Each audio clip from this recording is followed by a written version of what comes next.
If the option without fear before our enemies, we have sworn an oath to restore Biafra, or we die in the process. There will be no retreat and no surrender. If the option they give to us is to seek our restoration by violence, every living thing living in the zoo will be destroyed. All the animals will be destroyed. It's a promise and a pledge we are making to them. They must understand that we just don't love our country. We are fanatical about Biafra. We will do everything humanly possible to ensure that Biafra comes. It is either the flag of Biafra is raised up or I am lowered into the grave. One of the two must happen.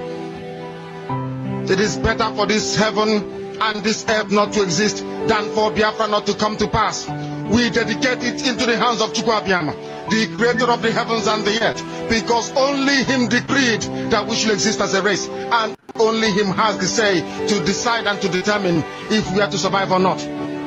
We don't rest our hopes in any man. We don't believe that any country can do anything for us. We are going to reaffirm our faith in the supremacy of the creator of the heavens and the earth, Chukwu Abiyama, upon to whom and in whom every glory and honor belongs to. That's why we worship him and nothing else and no other. We worship the one true living God. That is who we worship. That is why we were created. We are not like any other people. We have been chosen by Chukwu Abiyama to serve him. We have been chosen by the creator of the heavens and the earth that we may serve him. That is why in our names it contains every praise imaginable. Every praise imaginable to the Most High is contained within our names, because we are very special people.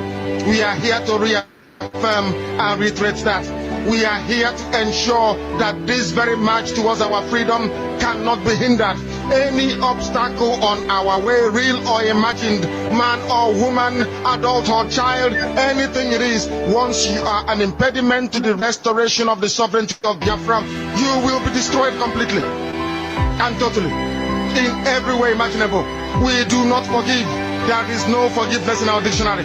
We are here to ensure that the death of 3.5 million people is not forgotten. It is to them that I owe every ounce of loyalty and obligation. They are not here to offer any advice or to ask us to forgive Gowon. They are not here to ask us to forgive Haruna. They are not here to ask us to forgive the Yoruba people and the Awolowo family. The reason why we exist is to ensure that their memory, that they can never ever be forgotten, that their memory will linger on forever, that as long as man walks this earth, this world will remember the 3.5 million people that they killed, men and women that did nothing, children that were innocent. Their only crime is to be blessed by God. That is the only crime they have committed. As those children were being slaughtered, as they were being stabbed to death by a very wicked and cruel world, spearheaded by Awolowo, everybody looked on and did nothing. Instead of them to help us, they ensured that our absolute blockade from land, air and sea was absolute, that we may die, that the children of God may die. But lo and behold, Chukwu Abiyama determined that we cannot die, that we cannot perish, because we are his own. Despite all our iniquities, despite all our sins, he made us in his image. He gave us that very edict to worship him, and that is what we do every blessed day on this radio station, without fail and without the fear of any human being, such as of an animal in the zoo. We are here to worship Chukwu Abiyama.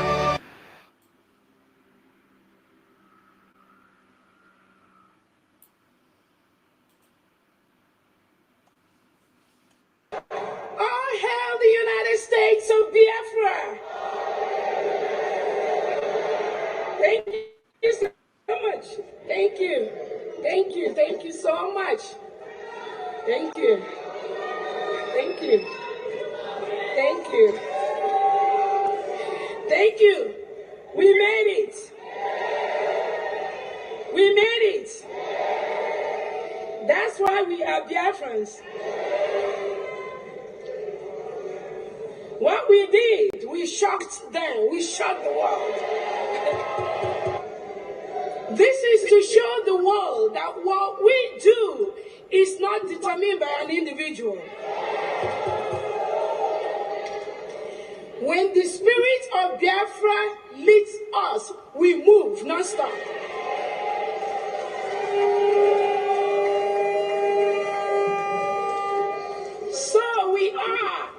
only Independence Week. It could last a week, it could last 2 weeks, it could last 3 weeks, it could last a month, but that 29th of November is sacrosanct.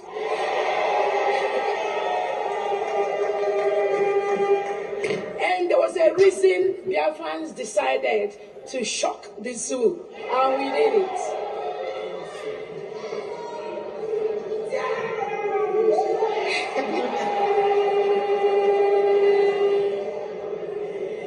Because of the history of this Biafra Republic government in exile and de facto, because of the lies and some of these little things they did to our PM, we can't trust nobody.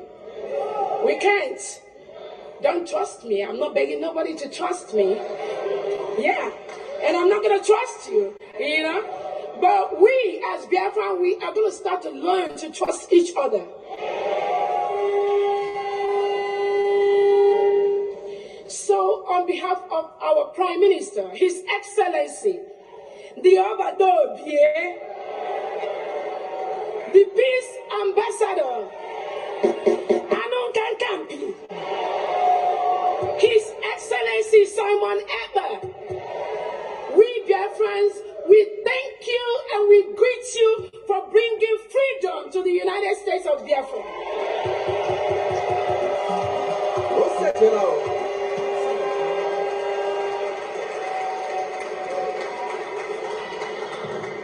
Finland says, with their local zoo agents hanging around Finland, that our Prime Minister is inciting us.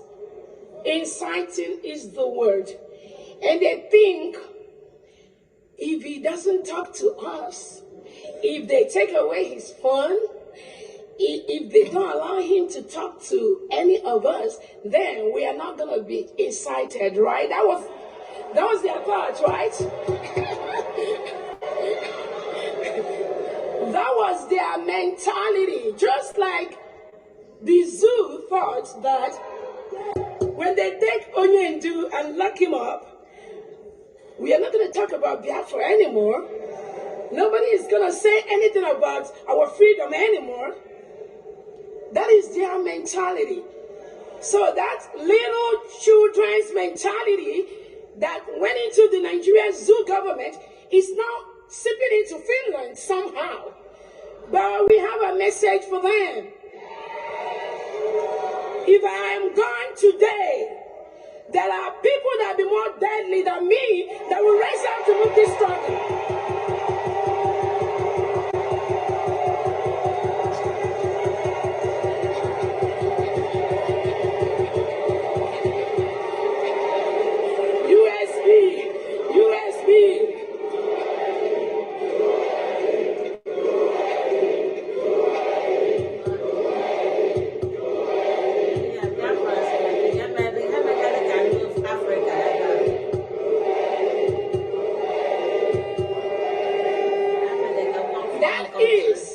That is something they do not understand, or they do understand, but they think they can suppress us. They think with these little shenanigans they can down our spirits. They think with all those maneuvers for Africans to continue to be the slave to the white man, they can continue to reap our resources, drill our mineral resources, take our oil reserves by intimidating us. I have a word for the Western world.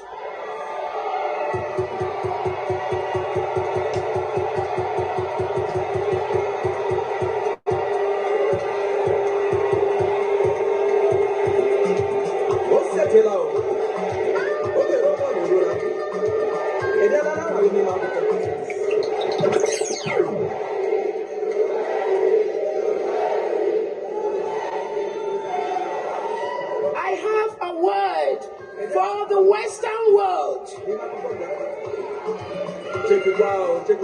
This crop of Africans you have at this time, you can never intimidate them.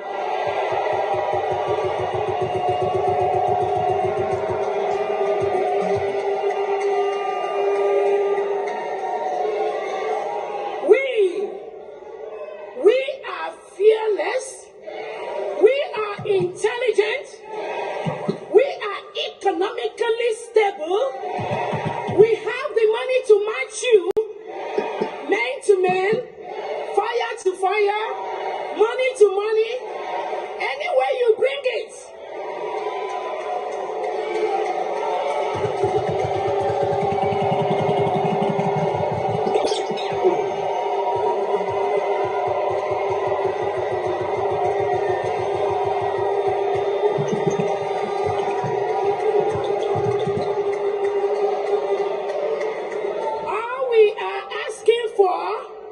Is to let us have our rights, to let us build our countries, to help us build our communities, to let our people enjoy those things that all of us here are offering and helping you in the first world, wherever country we are in the diaspora, whatever we are helping you to build in this country outside, we want to take it home to our people.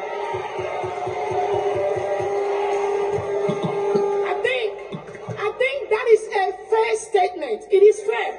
It's a fair statement. We can always come and visit you. We can always come and visit our businesses we have in diaspora. But we must go home and establish our homes.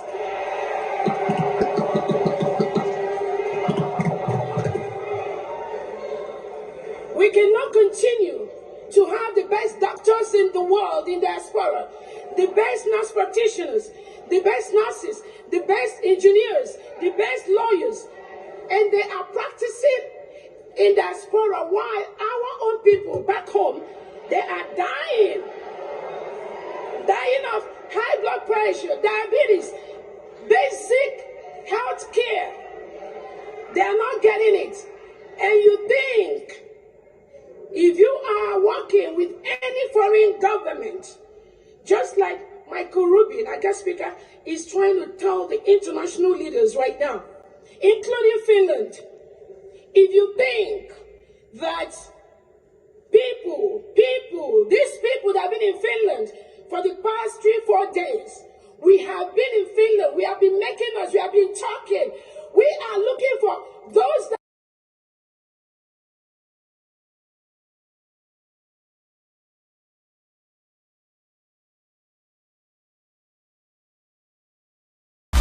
Nigeria don't enter one chance, I swear, oh, now go with the go so.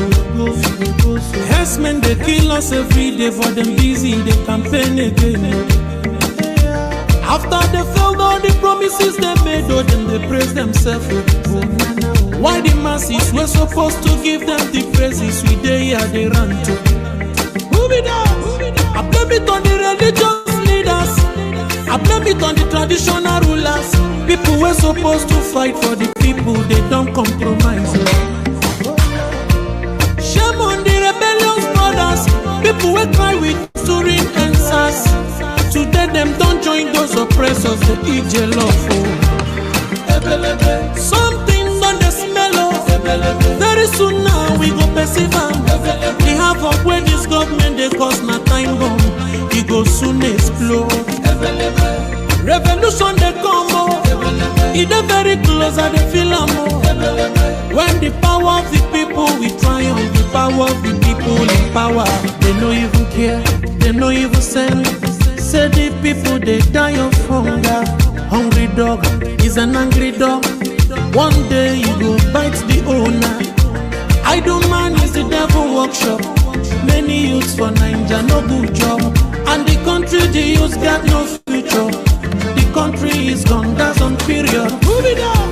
I blame it on the judiciary leaders, I blame it on the electoral officials. People were supposed to save the nation, but they collect it pride. Shame on the armed forces, people were supposed to protect the masses, but now them they shoot us anytime they hear our voice. Something on the smell of. Very soon now we go perceive them. We have up when this government they cause my time bomb, it go soon explode. Revolution they come up, it is very close and they feel more. When the power of the people we triumph, the power of the people in power.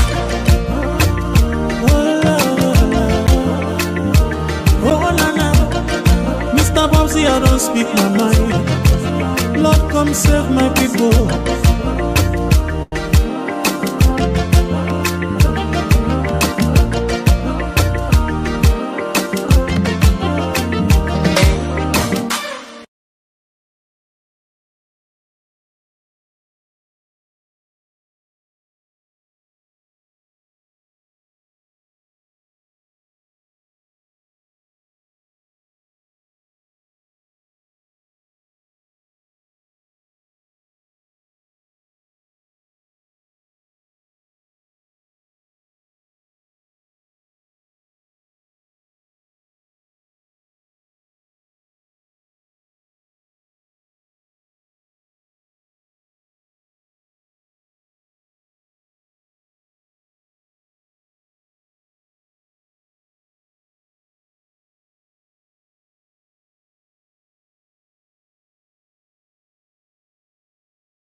And all the rising sun we love and cherish. We loved homeland of our brave heroes. We must defend our lives, or we shall perish. We shall protect our hearts from all our faults. But if our prize is death, for all we hold dear, and let us die without a shred of fear. Hell to Biafra, consecrated mission of fatherland. Peace be our solemn plate. Defending shall be our dedication. Spilling our blood will count our privilege. Now wearing standard which emboldened the free shall always be our flag of liberty. We shall emerge triumphant from this ordeal, and through the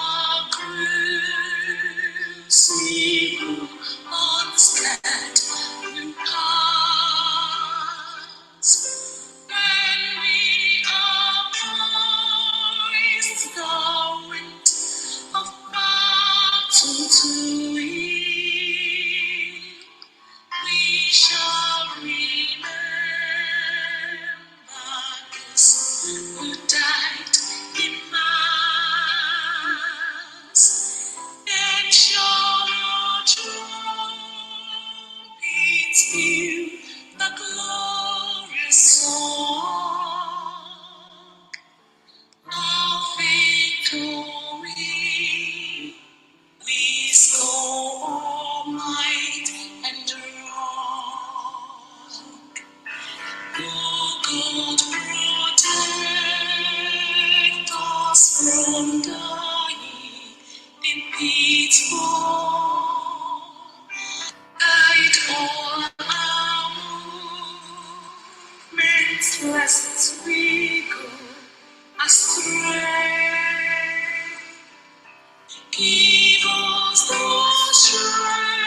Biafra.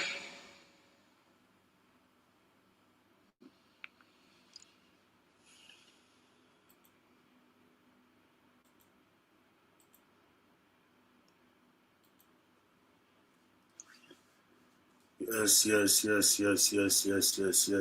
Greetings, Genubia friends all over the world. Greetings, lovers of freedom all over the world. This is Biafra Exodus TV, always bringing you the message of redemption and liberation to the hearts and the minds of our people. They will move. They will move. That's who we are, children of light, the children of peace, the children of fairness, equity, and justice. With progress, I greet you all. I wish each and every one of us love, agape love. I wish each and every one of us peace, the inner peace that can transcend from the throne of His grace. Obinigwe, onye can believe we our Papa, our everlasting Father.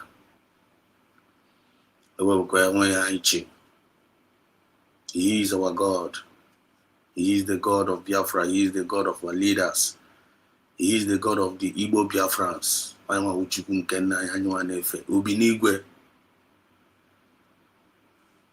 wish you all the best thing the nature can offer. I wish us all freedom, which we are into, which is a battle of life and death, a battle of light over darkness, battle of good over evil. That's what we are in. And the light knows themselves, and the darkness knows themselves. I bring you all greetings, the children of light. I want to use this opportunity to salute those that are already here, the few that are already here right now, that are privileged based on time and chances to be here tonight. I salute each and every one of you. I see you, EJ, our own EJ Glitters. There were one, and there were Mazi. There were EJ. You're welcome to the program. You're always there. And I see you, Tina Marush. Tina. I always say Tina Marushis, but I say Tina Martinsus. But I always say Tina Marushis. Kana Kramo. Onadwaram easy pronounce it that way. Tina Marushis. There were one there. Whenever I put Tina Marushis, guys, Mati Susa, the man at Tabira. Tina one more. There were I see you. Amaraganama. He said this video of redeclaration by Dr. Ngoza Rabeze will remain forever green in our memories. Yes, indeed. Actually. And we will be playing it as a jingle after playing the voice of Martin and Nikalu, which is our mandate. The voice of that Martin and Nikalu, it is our mandate. And the template, if you call yourself a Biafran, Tipure Genu Biafrans, that voice of Martin and Nikalu, I am our mandate and I am our template. When you listen to that voice, get back home on. You see it all. You have to go. We Nazan in a way Marinazan, I will make Biafra, I will make Biafra. I be lega and to self. When we have a Biafra and go, the person is actually deceiving himself. I may Biafra. I love Martin and Nikalu. I love PM Samenepa. I be about Kuzega and Yamuepa. I be said that no way Basara Samenepa Nagua. When anything Basara Martin and Nikalu, when any atom of the characteristics of Martin and Nikalu. You may not be pretending any love from Martin and Nikalu. You are deceiving yourself. If I'm the one doing it, I am deceiving myself. So this video of this our Dr. Ngoza based in Finland, one we are not going to forget that in a hurry. Now, never naturally did it for good. I ain't gonna borrow here every day. Gonna call Hanishi. Go wait at a quay banks when I be. You go. Because a man who does not know where you're coming from, you don't know where you're going. So that's it. Thank you so much, Tina Mauritius, for that comment. Audio, okay, very, very nice. And it's being registered. The register go here. In the Mandega watch they're gonna see it.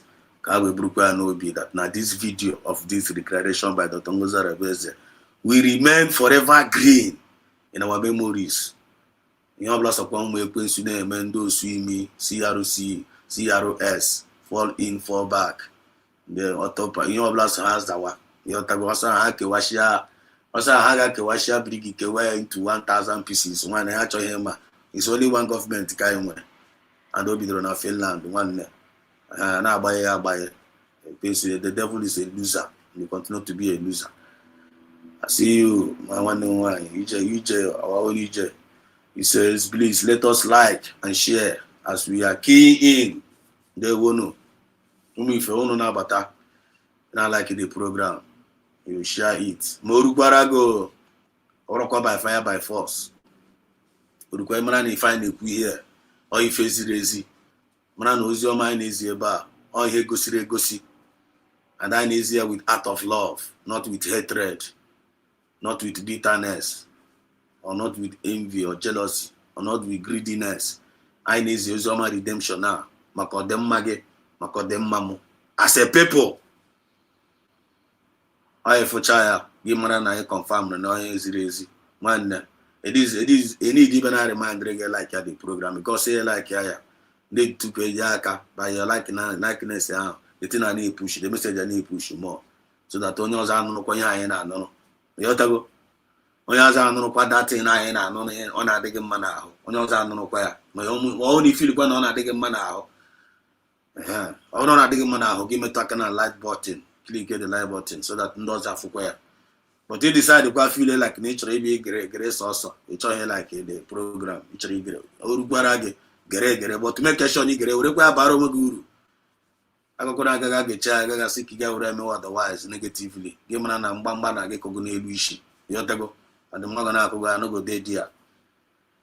So Kucho Nobla there because if I below no blatcher and no be Gaga. If I below no blatcher and no beer, go Nangafo. Yotago. So like and share as you are keen in the program. Thank you, EJ, for that. Then our own Tina Mauritius also say, I salute you, my dear brave comrade, Onyezoku. There go Onyezoku Bem Tina. Onyezoku Bem Tina is but Onyezoku Chukuna Gozege. Continue to do your good job, continue to create awareness, continue to debunk all the lies of the enemy from the pit of hell. Na kupunga no her back. Ekro on weke, no like a trinkia. Kind get put on aside the gown. You are doing a great job. Menaga 1 year and the Chukuna Gana Bagume, Nagusiquage, the Chebequage, Nafachuka Biama. He said, our own EJ. He says, it is a first statement, and it is not too much to ask just for our people to experience a little basic amenities like other nations. Very, very simple. Very, very simple. Very, very first statement. Live, let us live. Fairness, exist, let us exist. Biri Kambiri. That is what we need. We need development. The same way other people need, other developed countries have their own development. We need civilization. Just like other developed countries have their civilization. We are human beings. We have that right. We have the right of self-defense. We have that right. We have the right of living. We have a right to progress in life. A very, very first statement. And I don't know why it is very, very difficult for them to understand. I mean, even if some then don't charge because even if I have a very release, I don't know. They will be censoring you. They will not allow us to express ourselves. They won't even allow us to report the killing of our people, even in our own land. They won't even allow us to express ourselves, even to show the video. to the world. Look at what they are doing. If you go to Biafra land now, the enemies are destroying our people, killing our people every day. Innocent people, children, women. And we needed our freedom so that we will take care of ourselves, so that we will defend ourselves. See yet, they are still doing strong hell. They are still putting us in a bondage. Still yet, even the enemies are even using some of us to be destroying ourselves, which at the end of the day, all of them are going to be losers. All of them are heading towards the rest, which I've already been saying here for a very long time. And the time so it is a first statement. They must allow us to be, and we must progress. And we have come to achieve that. We are the brave, we are the intelligent, we are the most gifted, we are the most graced, we are the most loved, and we are the confident children of God. Our life, it is a written testimony. We have already become a destiny. Biafra will be actualized, and the people of Biafra will live fine, and they will even rule the world. So Jenu Biafrans all over the world, you don't need to entertain any spirit of fear at all. You don't need to entertain every spirit of doubt in you at all. You don't need to entertain it. You don't need to entertain rubbish. You don't need to entertain nonsense. So as you are joining in with a very positive mindset, join in with that sentiment, join in to come and reason together with us, join in for us to fellowship together, join in for us to educate ourselves, join in for us to inform ourselves the hope and our future and the faith that we have in what we are doing in. Don't be paying attention to all those negative riff-raff, and be paying attention to all those negative informations that are dishing out there, which we are doing a very good job. We are debunking it. Any place, anytime we meet them, we go debunk them straight up. And then don't allow, even while we are debunking all their lies and all their blackmails and their propagandas, make sure you are still progressive in your mindset. Make sure you are being progressive. Make sure you are advancing. Don't. If you focus on their ill behaviors and their mediocrity, you won't go forward. But while you are addressing their mediocrity, you understand, make sure you are progressive in your mindset. That's very, very important. Because once you allow their distraction to get inside you, you're going to become a pillar of salt, which is not going to be your portion. It's a first statement. We must live and we must make it. And he also said, now, wow, this song is a banger. The Reds, you directed Wakanono. I tell you, one I'm gonna quiz up everywhere, anytime, any day. Chineke na gonna protect but then ekukwana eziokwu. But orukwara Chineke na na-agaba nkịtị. Ndị ọjọọ abịa tipịa ndị na-ekwu eziokwu. Ọkwa ya nwaka ihere na ga imekwa otu aka mụ na-esa agwa ya. But all to fear, you must avoid spirit of fear. Don't entertain it at all. Don't entertain it. Let us move with that mindset. Any person of black children echiche ọjọọ n'ihe ọrụ ọma anyị fa anyị na-arụ wite obi ọma anyị fichukwu na anyị anyị na-eme iminate n'ụwa gilechi ihe ga-eme oyibo ichere anyị echiche ọjọọ. By the time before onye ahụ na-eme ya execute, echiche ọjọọ ahụ ga-etipi onye ahụ. Ọ ga-eti ise. Echiche onye ahụ ga-etipi onye ahụ. As long as obi gị dị ọcha, onwe onye na-echere echiche ọjọọ, ị chọrọ ka ọ dịrị onye ihu na mma, ya ọ dịrị onye azụ na mma. Ya ọ bụrụ na Chukwu na-akpughere gị, lekwa ụzọ nwanne gị na-aga n'ụzọ adịrọ mma, and gị nwa na-asị ka ị gbaa mbọ ka ị napụta nwanne gị ahụ, ka ị napụta ezinụlọ gị, ọ ka ị napụta ya nation from ebe the impediment na-gị dakwasa ha. Instead of that your brother, instead of that your sister, instead of that your family, instead of that your community, instead of that your nation as a whole, you know, appreciate they decide to go against you. One, at the end of the day, you have done your own part, and your legacy will speak. Those people that plan all those evil, they will all reap what they sowed, and how they reap in sevenfold. So it is our duty. We that have known ourselves, that known our duty, that have known our calling, that know that an assignment, which is divine one, or which is always divine assignment, to whom much is given, much is expected. Only one only one role model. I will go on again. I go to make something no you mete. Ndị mana be na abịa nyosi ga enyosi na echekwa na onye awụ mmadụ. May you never be your portion no na afa Chukwu okabịa ma na this movement ya. Ịmara na onwe ọrụ ọma Chukwu na bụla ji gị na-eme. So se prayer point gị na-ekpe. Ị ga na Chineke na ana m ekele gị maka ọrụ ọma iji m wee na-eme. God, I need more of your grace. Can continue the ọrụ ọma ekwekwana aka ike wee gbu m n'ụzọ. Mgbe anyị ga na-ekpe ya ka ekpere na-agụ ya ka ọfọ and na-awọkwa towards it. And the spirit of Biafra will always be leading you. Am I making sense here? Am I communicating? And am I talking to somebody here? Because when I'm talking to you, I'm talking to myself as well. You know what I go? We are talking to ourselves. If each and every one of us will have a very positive mindset in this our Biafran freedom, we won't be gossiping around, we won't be hating around, we won't be jealousing around, we won't be envious around, we won't be bittered around. But I'm going to be But what are we going to do? You have to go. Not be everybody will become a good person. What on the dinner won't dojo? No. You will know ma.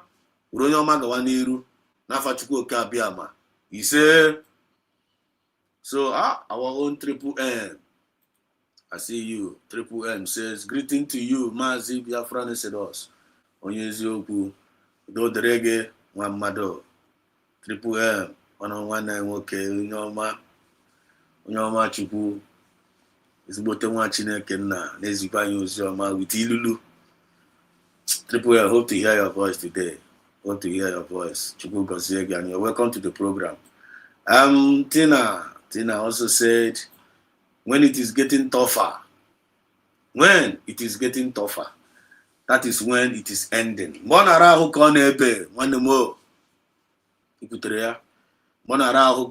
Consistency is the key. We move.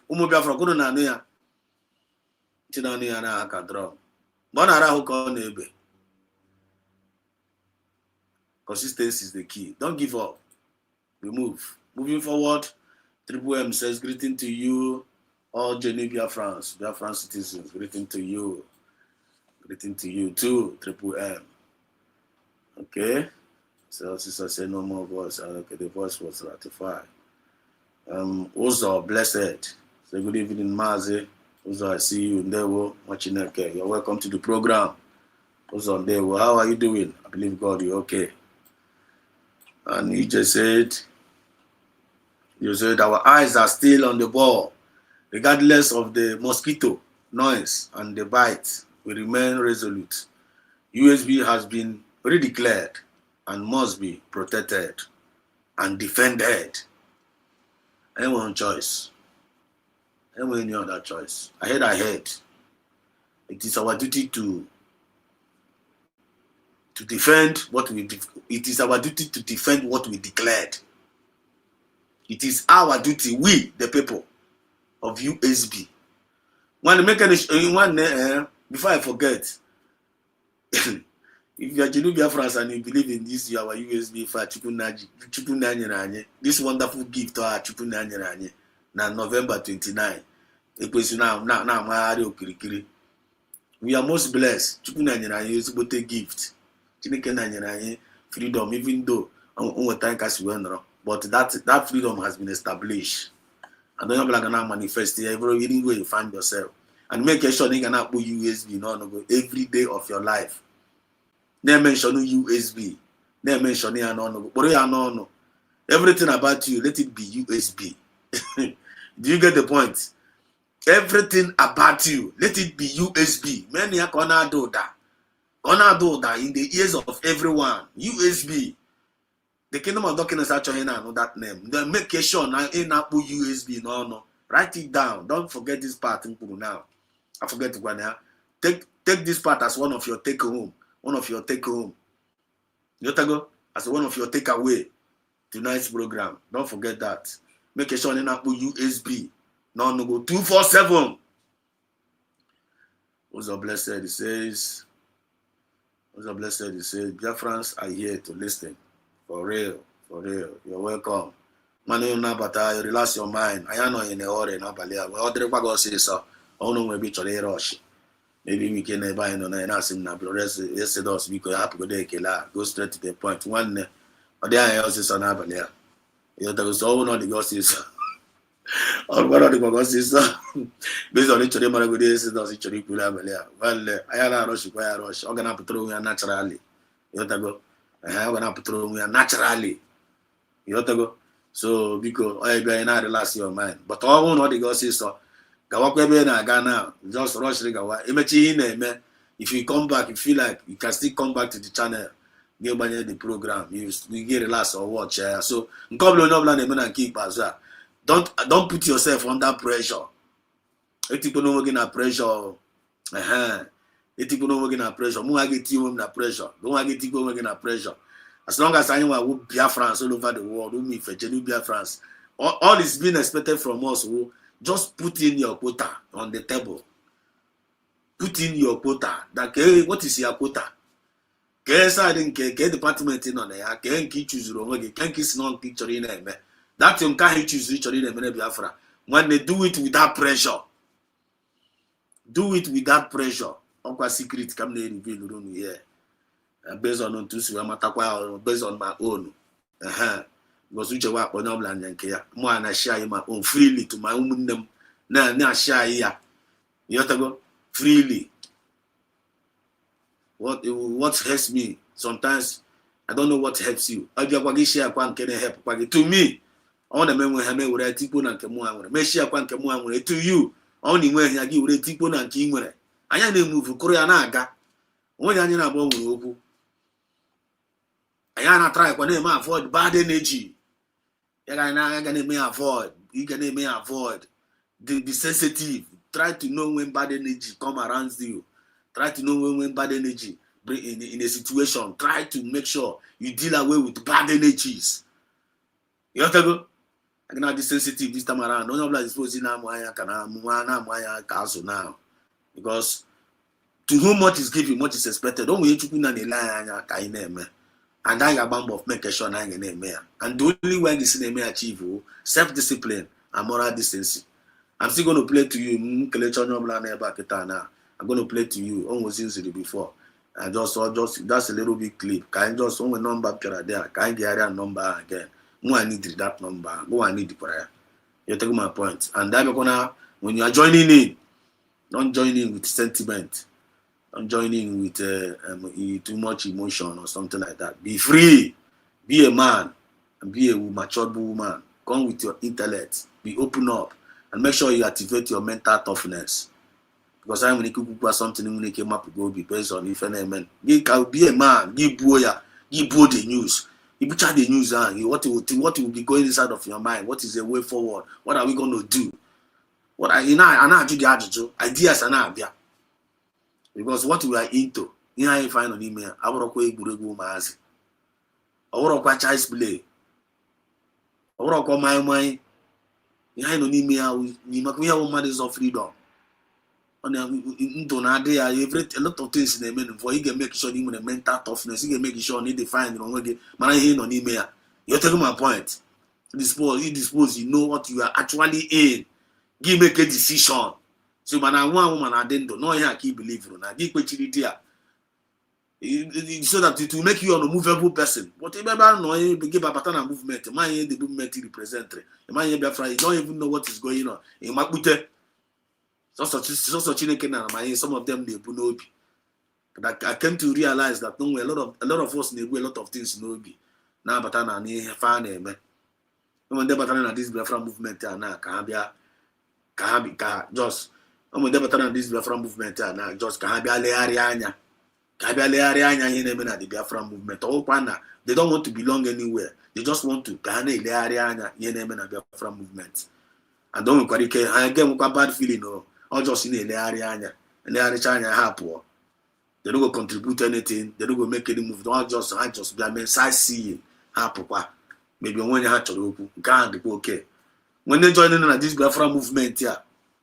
Ha bịara ka ha bịa were akpara ego na mfụtara na Biafra dị ka Biafra movement a na-enye ego ka ha ga were akpara ego ha were that mindset they came in with that mindset and they watch and down sọsọ ihe ha na-emewo and sọsọ ebe anya ha na-aga ebe ahụ ebe ọbụla ego dị ebe ọbụla ego ebe a ka ị ga-afụ ebe a ka anya ha na-aga a na-ekpughachi anya ka atani na-ekpughachi anya ọrụkwa triple M jọsọ onye nwa na-ekpughachi anya onye na-ekpughachi anya ka atani anya ha amụrụcha dịcha ka touch but they don't see shit onwe ife ha na-afụ yotego a na-enyugharị onye na-enyi isi ya na-apụta ka amaracha because of their mindset nọ n'ego ebe ka ego na-aga le nke eji eme ga le onye fana amaghị na-eme ha nọchakwara ya na this Biafra movement ya and they are not getting it funny or a very good mindset. So don't enter inside this Biafra movement with the mindset of Kibia were akpara ego or a very very wrong mindset. You are not going to last.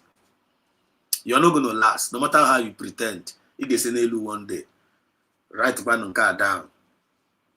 Write one down. If you cannot write it down at your heart. You say that tomorrow na make we ga sikwa na no kwara ya. No mo be gara na Biafra na say those Steve, no mo go test we kucha odi ya. You get chetarere ya. You know. Yes. So who is the next person? Chioma Ibe. Dewo nwanne nwoke said us. Chi ukwu anyị gozie gị rie nne forward ever, backward never. You say thank you so much, Chioma, for joining in, and thank you so much for your comment. A nice one indeed. Chukwu gozikwa gị too. Not for Chukwu Kabiama. You say Chioma Ibe also said EJ UK. Chioma gene EJ UK. Try one more. Hope to hear your voice again today. Wow, last time you spoke, you make so much sense. On the EJ UK, you make so much sense last time you spoke. So hope to hear your voice again. You're welcome. Choma Ibe. So EJ UK. Then EJ 191 in Konami. That's it. Tomorrow they will tell you they have freedom. There is no absolute freedom, my brother. Men are free, but everywhere in the chain. But by Jean, Czech, Jacuzzi, and French philosopher. Confirmed. Registered. Christopher Chukwuemeka. Chukwu say good afternoon. He said good afternoon from my location to all Janubia, France, and may the good Lord bless and protect us from every evil. They will. Your friend said us, Shike. When it is well with you. Thank you so much, Christopher. I appreciate your kind word. Chukwu gozie, and it has been registered. Ezenago Lekidi. Lekedi. Ezenago Lekedi. Welcome to the program. Yes. So I'm communicating. Yeah, thank you so much for the confirmation.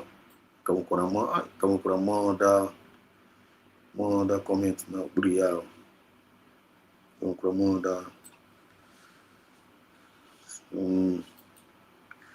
Please don't forget we are not in a rush tonight. Just relax your mind. But if you are in a hurry, please go and rush and go do whatever you want to do, and God will be with you.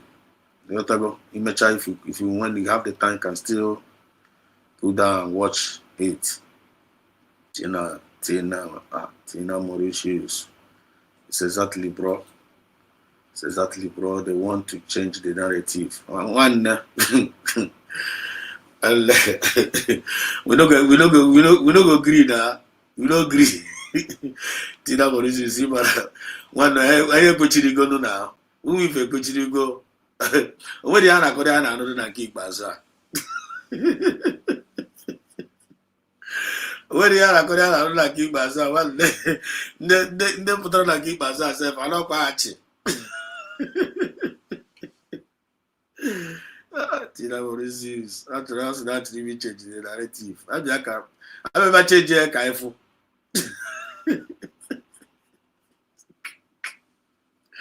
I never change here. Use the power to the people. 93% over 3 and 4% is not a joke. For real. For real. You have to go another number. You have to go another number. Yes, mental toughness very important. One them. One no one them with mental toughness like keep as well. Waiting that person gain. Only the risk nowhere now. Yeah, I see you, AGK man, Justin, Ekwem, Dewo, GK man, you're welcome to the program. Some people, some people came in. Parego. One had to go to be Parego, and the thing I hang Yana Nolu. Mazanali Mazi PFs, Obuke, ya, no, but don't matter. Olu Igelu, Nia, Bopia, Bopiga, Bop. Send it everybody, I believe Parego. You want to go, if you're going to tie an immediate. We're going to tie an immediate. Some people came in for his opposition. And when they join when they Patakuran the movement to opposition with their problem. And as opposition. And what the Biafra position at Krahampa. Check for that Biafra and what the Chinese in this take it and position got to go also. Ono got to go also, Ono got to noble also. Then position post got cankle. So what we go to na that position and we panya na position. We panya there. You have to go. I have to go na program be to now. So we panya na the position. Don't do that. Don't do that. You don't get a good position. Can against one if attach yourself, just be yourself. You make the best positioning when the positioning guide you like kind of what am I doing? Okay, what is your own offer to this your new government? What is your own sacrifice? What is your own quota? Give them joyfully, name me genuinely, name me rejoicingly. One in on a position already. In on a position, in on a territory, in on a position go. You know, good light, never darkness, you know. In what the more program challenges, give me a sure and face the head on. Now the movement, butter bread and soft wire. Gone on a cabinet, and when issue na cabinet, get discovering on a cabinet, your own issue na cabinet. One instead of you get brew that in a book the way and hero. Software na cabinet, I have software there. Solve that problem there na cabinet, I book the hero. I'm not a Koran here, Drogo. I know why I said now in our own DT post. Gaga brew complaining on our Giga brew complaining on our own DT post. Now be put not Nero. We don't watch our dating lines outside now. You have to go. Common sense. Just apply common sense, man. Now you don't like the way they talk to you. You don't like the way they talk to you. Huh? Why people will not go talk to you anyhow? If you behave anyhow, you get anyhow. Huh? You got married chongwe. People go anyhow. That's why I say you don't like the way people talk to you. What did you respect Kwaronwege? You respect yourself, and people will respect you. No like this self, we got issue in internal house. You should have figured solve here inside. When you put on hero. Now be a current on the hero, you're not go. Then they got on the hero. They don't ask you. Now you go come they tell them. See, waiting to happen. As you was again now when this thing way they talk now, way they talk say now it they happen. Why can't they happen that way?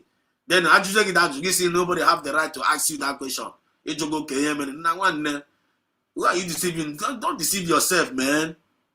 We all are mature. Don't want to so only talk about them to jog ajuju. Based on the kokora, only talk at them to jog ajuju. Based on akoke koroha. Then why are you bringing it? Why are you telling them? Why are you telling them? Then on a conversation, when they will ask me questions based on what I talk. They said us now because what is the meaning of this one? I must answer you. I will use them to do him myself. Get mask again and Agamasagia. Or you could that thing. So when the kind of quarrel when you go, kind of quarrel when you go. When the people to whom much is given, much is expected. Only some level of things I dispose to carry. We have crossed the Rubicon. Stage on this Biafra movement and now stage. I know in a stage ebana kola band yaso. I know on a stage ebana kola band. I know kola si band yaso. I know kola band front. So no black no around you. Any person no black no around you. See no borrow way comrade. Borrow way that none on this movement here. You go man. Monitor what they say. Monitor what everybody say, even including the one I say. Hold me responsible in what I say, and I will hold you responsible in what you say. We go to checkmate ourselves. Not go na drama bikono Janubia France. Banamona one they said us kai kuru na drop amma. Drama on it. But to make sure that you don't have bad intention, make sure and come name. You make bad intention, name. Either by correcting the person, make sure you don't have any bad intention. Make sure you have good intention. Make sure you have good intention, even in your correction. You have to go? Because if you don't have good intention in your correction, one, you are an enemy of the movement. Eh? Or you're not correct, make an intention is not correct on now, or continue on your number, already destroy. But if that person know appreciate your good intention in your correction for that person, one happen now, Gaga end the room and race now. Apuzonia, when I got Raka, Bakuru and race. You no go blame you. You no go blame you. And then you yourself, you no go blame yourself. But say Kuheku Merano. One of Wayane. Oh yeah, I believe so. Oh yeah. So moving forward. Ejike Justin Ekwem. So let them continue to collect money from the gullibles. We have passed that stage. Our government USB doing the needful. Confirm. If you like this now, you feeling. Watch up commenting up about matured comment, matured reasonable comment. They bring on, they positive, they optimistic. Look at the way they talk. By their fruit, you shall know them. But they watch and the umoko video kasa. Hatobata statement, tobata comment. You got a comment on what one is a sando. And I know in line. You got fishy comment here. You got food the order. Up and down, I want to make up Biafra. By their fruit also, we are knowing them. And when you reason on this Biafra movement here, as a man thinketh inside his heart, so easy. And out of the abundance of the heart, the man speaketh. We are justified by the fruit of our mouth, by the words of our mouth. We are also condemned by the words of our mouth. And the power of life and death, according. And they join with Chineke na John we go. Nekwa that authority, they declare things. He declare ma biarage, he declare ojo, nja biarage. But in our people advice, please mind what you talk. Mind what you talk, when you talk it, and how you talk it. Mind these three things. Mind how you talk. Before you do company, the cook, won't get droganya, Kinedoganya, Epukana. It's not a must, you must talk. But when you want to talk, make sure you talk reasonably. Talk reasonably. Oh, you can't just say because of anyone, you can talk. You have to free neku. What do you John ya run ya putero on. But you get one who putero gundo. Always a cookawase. Oh no. Ndo. No. Oh no akono. So use it wisely. Use it wisely. It is an issue to Ikelecha Chineke na pechara ezinụlọ gị gị were ọnụ ga-aga ọhụrụ onye ọbụla ọfọma. Were onye ọbụla ga-ọhụrụ onwe because mgbe anyị na-aga ọfọma nke na-agụrụ onwe gị. Na ọ ga-adịrị onye nwanne gị na mma, ikwu gị ibe gị na mma, ya azụ gị na ihu gị na mma, na complaint gị na mma, Dr. Ngozi Arobesi gị, mention name, ọrụ kpọgasị onye ọbụla afa, ndị chetara ma ndị na-echeta ma ọ ga-eme ya in general. That will be guy alone na iji wee na-agba ọfọ ahụ. Ọ ya ebe a ka Chukwu na-ele anya. I want to name n'azụ because how they disturb they actually end up deceiving themselves, which you are seeing them happening. Then in them and new containers, go and check them. Check everybody watch hanging on outside the gate. You have to go hanging on outside the gate. Now, I can look on at the topic. There is Gaga going on in the camps of our enemy. There is Gaga going on in the camps of our enemy. Don't be distracted. Then Gabozino Nikita now. Oh, my using bro. Few Gabon Nozia now. Couldn't get it. Actually, this was here now. Gabo sentiment. You have to go. Take it personal. Take it personal. Think over it. Forget about Oyenekuya. Forget about Mua Nekuya. You have to go. Because in the buying Kuya, I have a say, Kekoya and Philippine. But we should stop all those nonsense thinking now. I gotta go. This Gent. Look at the way I judge people. Man, now go like this, I may look beyond what you are telling me. So man, now go so say I'm gonna check you. What is your intention of saying what you are saying? Yeah, in Aguamana. Kew run again, but I'm Kayam Aguama. It's Chija if you want to be when Aguamia. Once you make the signal, name with a good intention, now Aguam. One, I will pay very, very good attention to you. I will pay very, very good attention. Whether my Nakusumba or in a correct him or in a Usrami, once in the Badaya, you know, before you are in a Usramo. If you want be, if good intention, it was Ramiwa. When I go paying, I must pay attention to you. I must, but to me, Belega, you're going in the Usrami, Belega in the Usramibia, Belega in the Obi, Belega, some intention. You're for him with a bad intention, you are in the Usramina Chitikam. One, you become my enemy, you become my enemy. That time, you are my enemy. You're my enemy. I may not strike you. But I will leave everything in the hand of God. I'm going to pray to nature. As about them, my focus is on intentional. I'm never know. Check one. Do as a woman do. One the intention I'm never know. Miss a woman just say, no, okay, good intention. Bah, mercy God, good to God be all the glory. You have no need to say Basaziria. Am I communicating? Am I making a point here? You still have your own mind. You can, as you are writing in your comment section. You're also talking to me. So can play we actually play here, but can one of these messages here, Mama last month. Let's listen to this message again.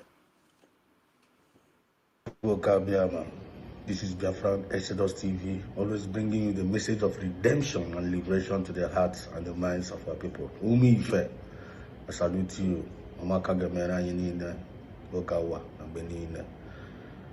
Now, without wasting time, last night we talked about USB, the moral decency. We talked about it, and for me personally, I'm very, very happy in regards to that particular message. That message, a message that need to go viral. The message very, very important. Need to. I only missed that program yesterday night, last night. Go and watch it. USB, the moral decency. You need to watch it. You need to go and listen to our very nice program. And I'm happy about that particular program. Understand? And all the very, very important, all the very, very highly important among us in Nankib as well. And don't joke about it. This is the time for us to get sense.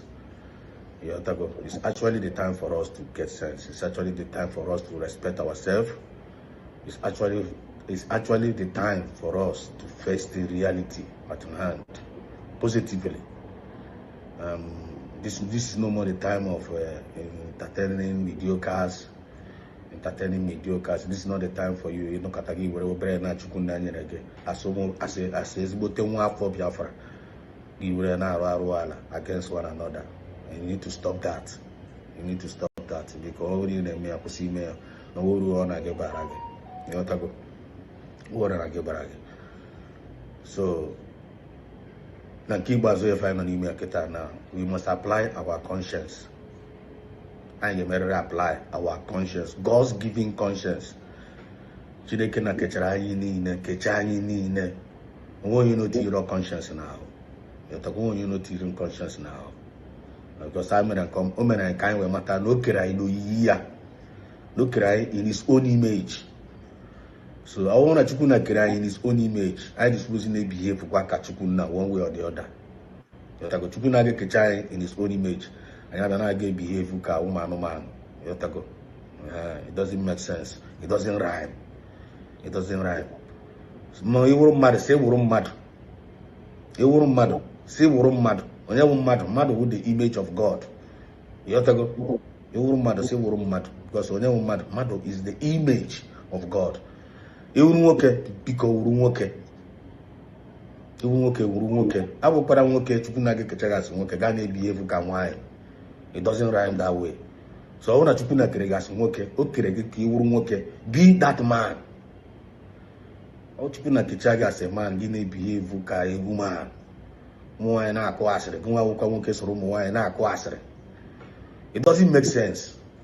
It doesn't make sense. We must have moral decency. Anyway, all the very, very important. There is a lot of beauties. There is a lot of beauties in the moral decency.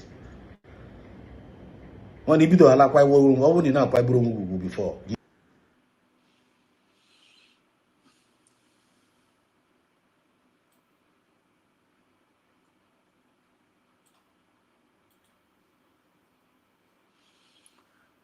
That's it.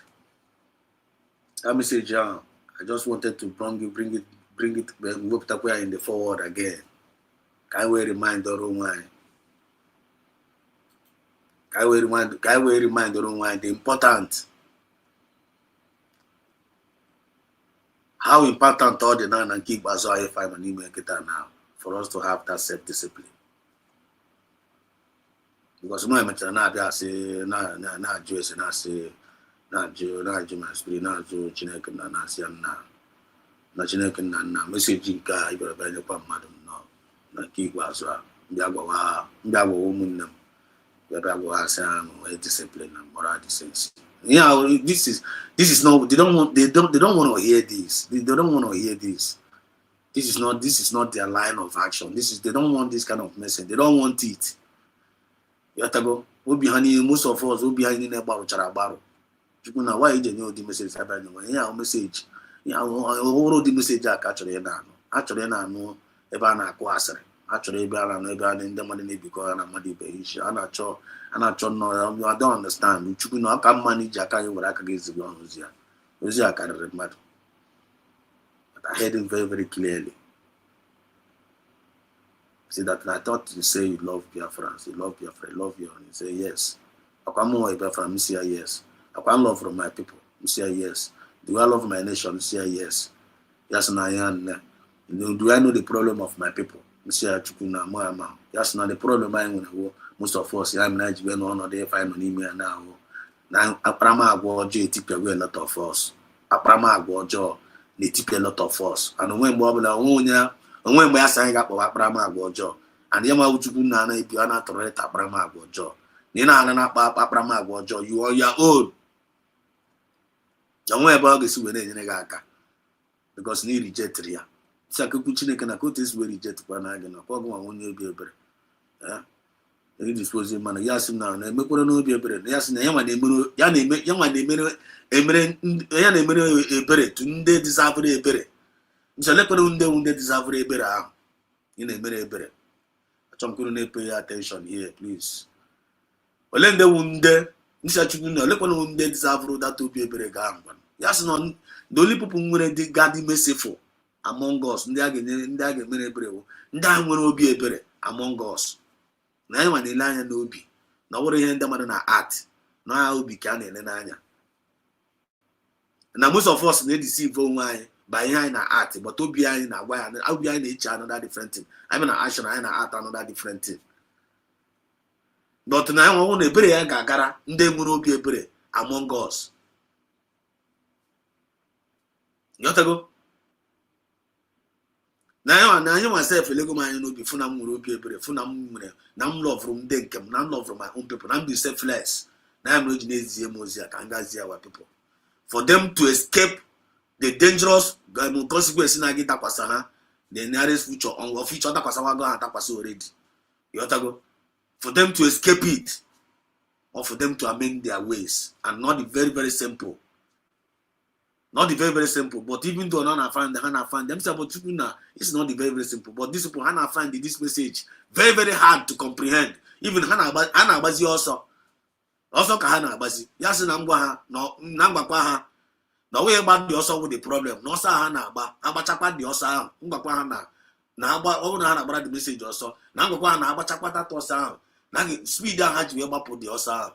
I get the same speed down, but back. That's what the moral decency and the self-discipline.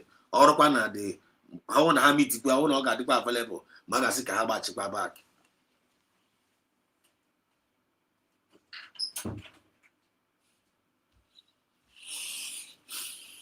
Do you get the point? Do you get the point? One day. Now, Bakwaha, Anakwa Bakwa that also, Nana Bara the self-discipline also. That's the hand the self-discipline. How quite room so that Kayama will be needed by you. Go where I know, but you won't have decided. No one had decided. Nana Bara self-discipline also. Hatching moral decency quite room. When the Abagi de Posa, speed down to about that self-discipline also. Oh, we bag also know we bag about the Naba, I need to see that self-discipline now. Need to buy the moral decency out. And then I'll go with the only qualification for the mercy. Then I must say, Kabia, Captain, and I just came to reject that self-discipline and moral decency. I say, you to abandon never. I say, I want no, there's no road for you. When I see the combat speed, number that time I got down late. Nambu Dokitana, what I can't. No, black I know the thing got me. When I got no choir. Mr. Chuguna, but to message in a Kupanu now. Some of these people are on this message yourself. Some of them which are do but even in a city, in a chock as well handle, and a chibu gable. Nanda nature one money to George, now one door there. Yes, I wonder, are any of them through this kind of heart, yeah? Even for your people, just like the heart of David, for people. Just like the heart of Martin and the Kala for his people. You own any of them will ignore that kind of heart of Martin and the Kala, that passionate heart, that sacrificial heart. When you didn't deal with charge, your own nature me on the rate, your own nature, like you want to take it for granted and give us each also not now when all of them they are going to perish. And before one name is a good, I will keep each one of them one by one. They are able to grant the wilderness, yeah. But during the time of Exodus, Abraham, Moses and Egypt. Now one hear them now. I'm going to work our people. Which I'm trying all of my best. Because in a poor Jonah, or to Jonah's we have some basically Yosi. Some of us in blame with Jonah at that time. Now Jonah but also is Yosi Anaba. Also chile one sometimes I can blame with cha. Maybe I am on condition Jonah no bound. I am how they can and them and Agamba. I am how they kind of how evil that. Beji Jonah saying you against Yosia. Na chukuna na give finish and that. Nanda deserve when he made a pen. I give free share. Come against Yosia and one no come man about us. Jonah Batayan also. Jonah Batayan also.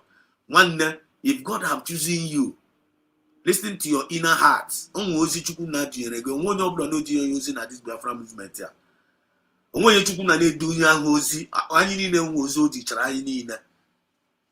Oh, some of us are Sabago already. Some of us are Fadigo possessed by the Spirit. Some of us are doing what we are doing now without even knowing what we are doing. We are being possessed.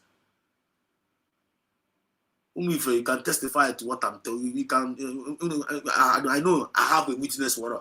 If you have a witness of what I'm telling you right now. Let me know in the comment section. Some of us, I'm with an appointment. I'm with a divine appointment. Oh, my chicken natural kind of. I will not put an keep as well. And don't you think you're uniquely, just like Anya, Nti, I don't know. Another with our department, and they are doing it. They are doing their job perfectly. And when you let it be Anya, when you let it be Anya, and you need the focus. No, are you not seeing it? Are you not seeing it? Then in the answer, now will take confusion among us.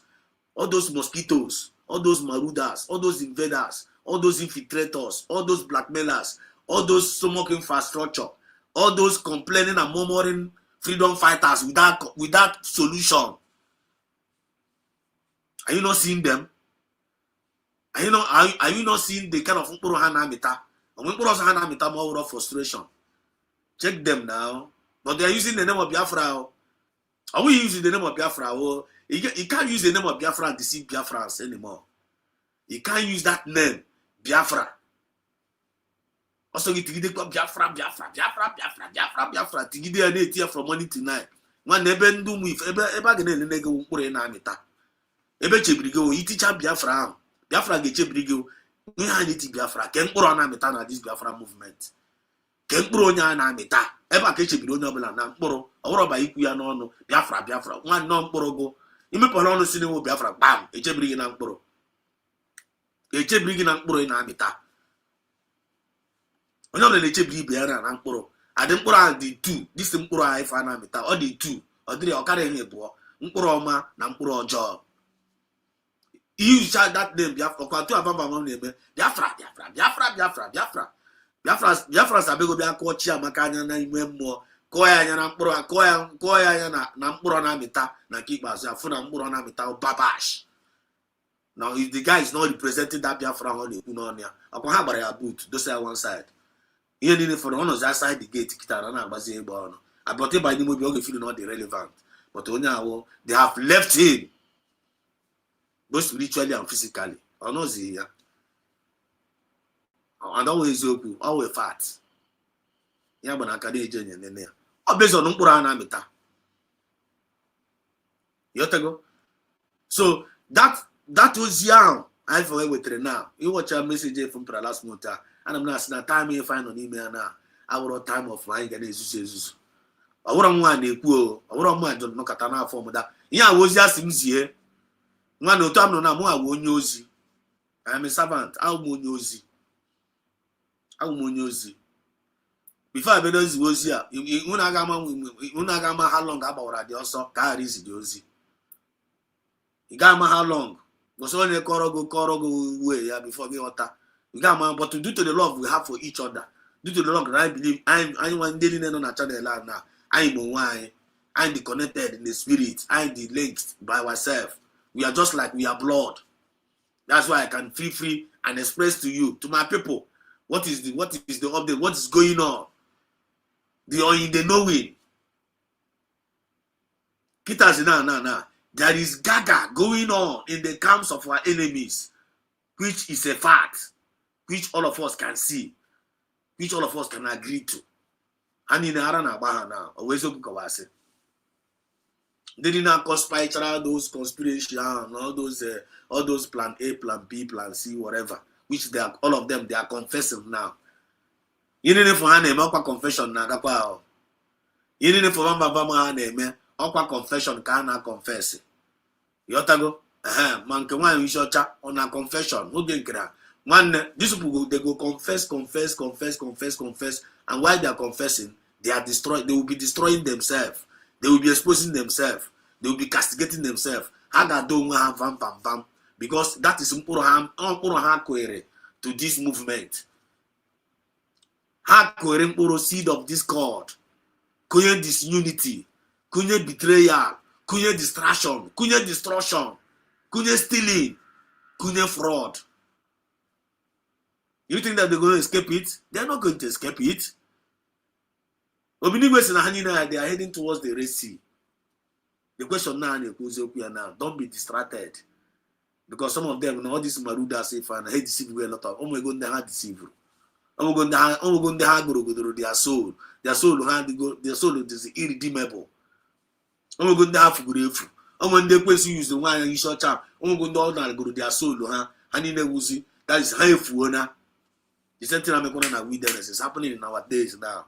But how many of us are sensitive in the spirit to know what is going on? All very, very, very few. But as we are moving, we are progressing.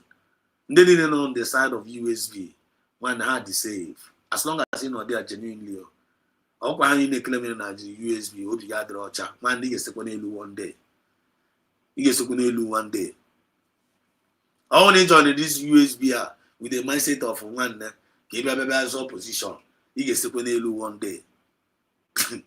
You can position up yourself a gaff. From grace, give to the in grass. So I'm like I'm wearing a castle. So leave that mindset, leave that sentiment. Join in genuinely. Just bring in your quota.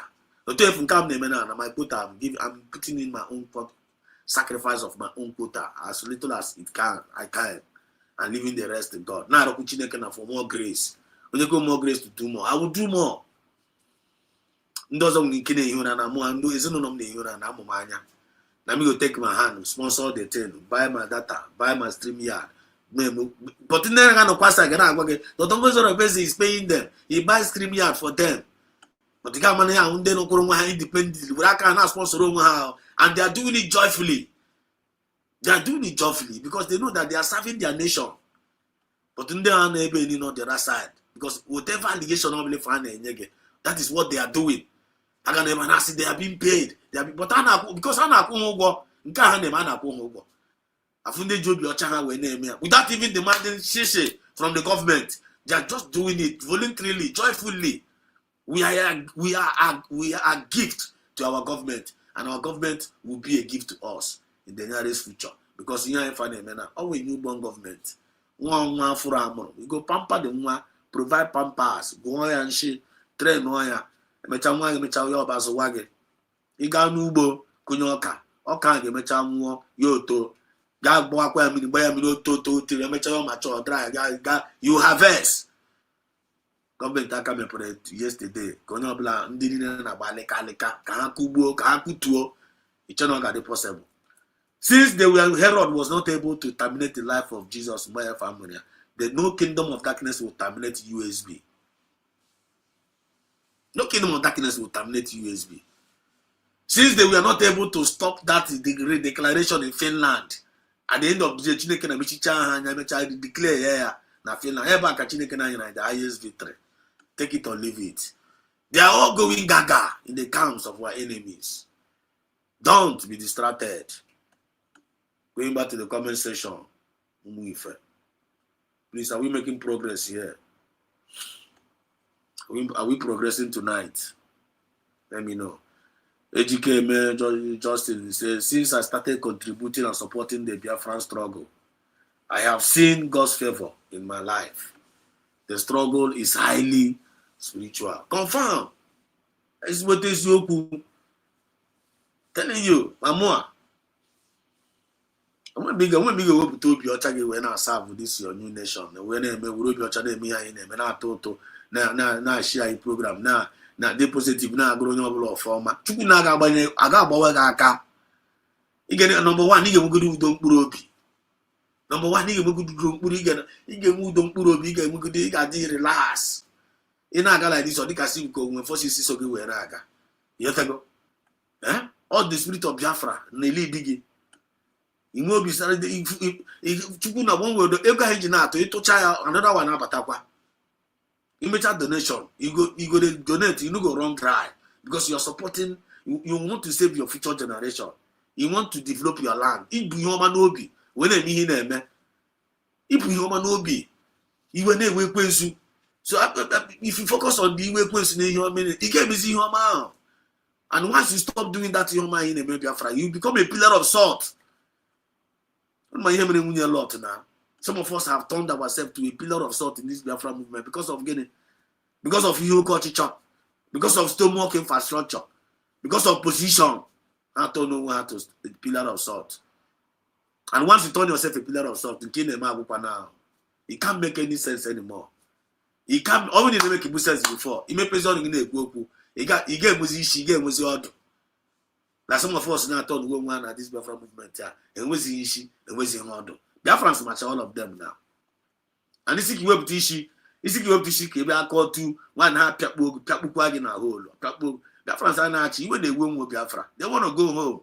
Actually, I get take it back. Then I get all our home. They are looking, searching. And with the term with the GC came with the how hope in Finland. With the term with the Futo and Abatoyana, no, and I say, I hate here. They will hate you. Biafrans will hate you. And they will come for you. Because now more task you put them and keep answer. So my brother, you are blessed. You educate man. Continue doing your good job. Continue donating and continue. You will continue to be blessed.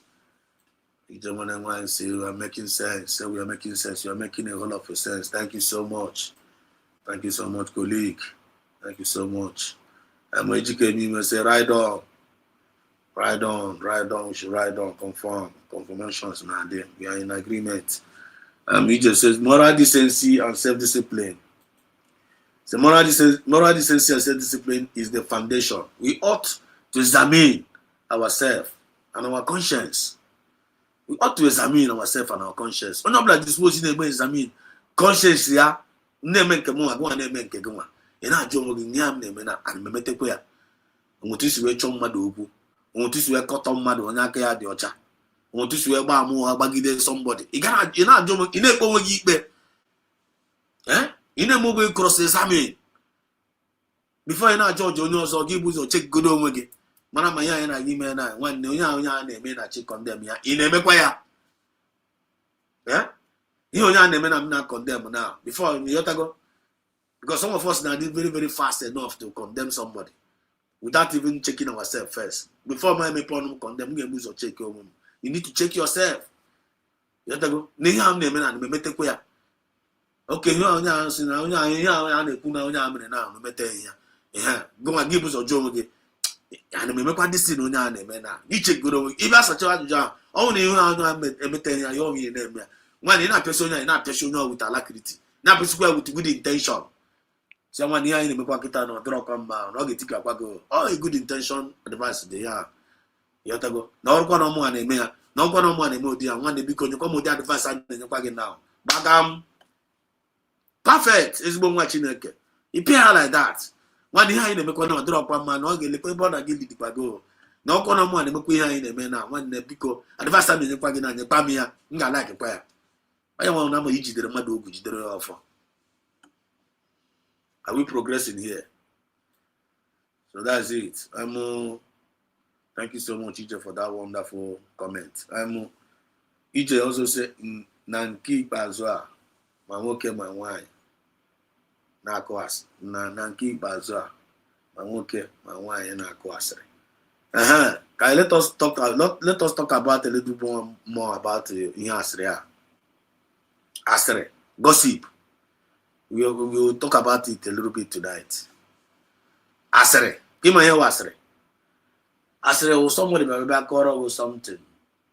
No one say about this particular person. No chaya. And this is why no this we no child the now.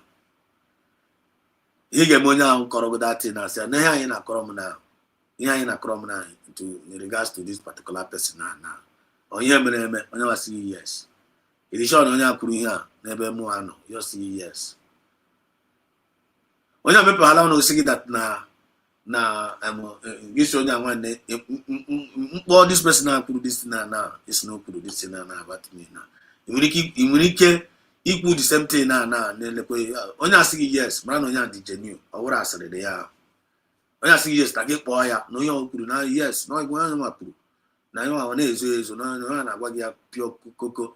But when I say I like it, one I'm not one natural conyam no like this kind of thing. I can keep it to yourself, no one on that day, you need to be very, very careful with such individuals. Such individuals are causing more harm than good in this Biafra movement. Run away from them. Then only okay because room okay. Only okay because room okay. Don't be behaving like woman. Chineke na kegi okay. When they behave okay, you know what I mean. I don't need to tell you okay. Behave like okay. Only man here okay. As okay. You only man here with the meaning of okay. Man here okay. Go and Google it.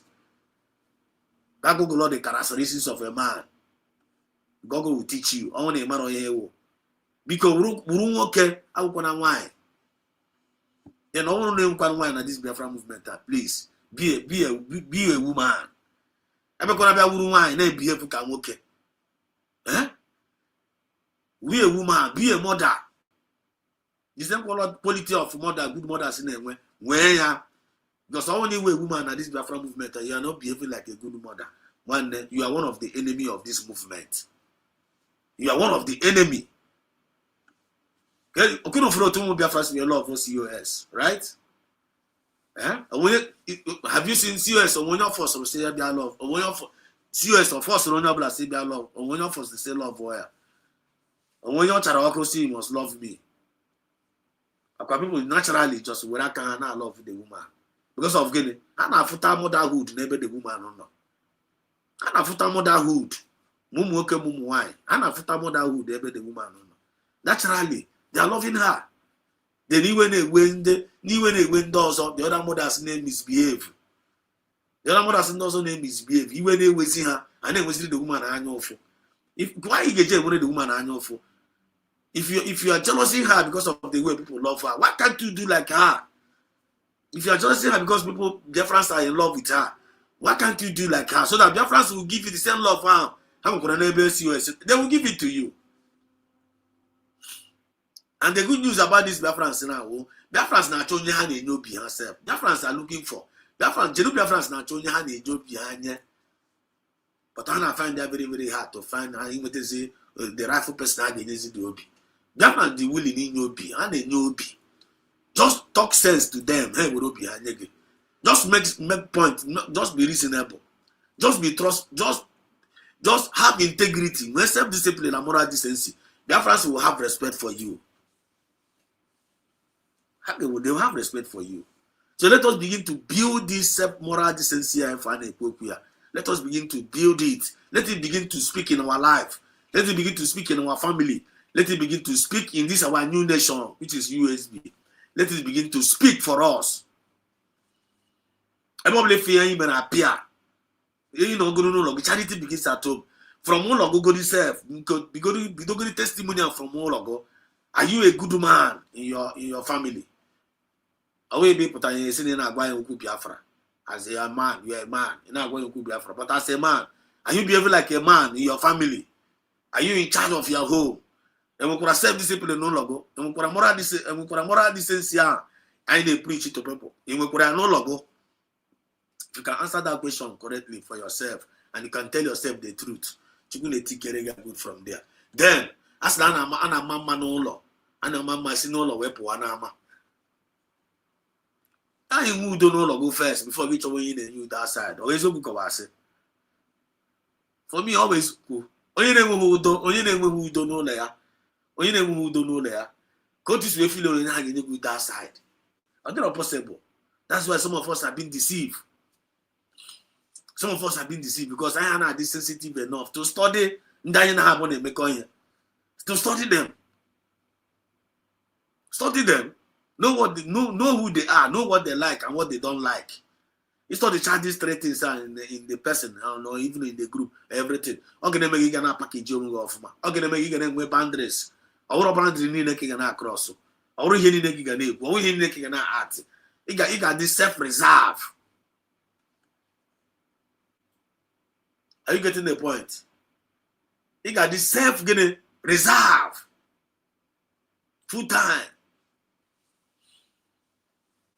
You cannot be distracted. You cannot be confused. I'm not get confused because you're not going you're not sensitive. You're not Jewish. Very, very important because they are all going Gaga now. You might the reason why they going Gaga now. All their evil plans need to put a castle. My going to involved. And came in Mazin and the Carlo. You know work. My billions of dollars husbandry. Biafra is still moving on. No. If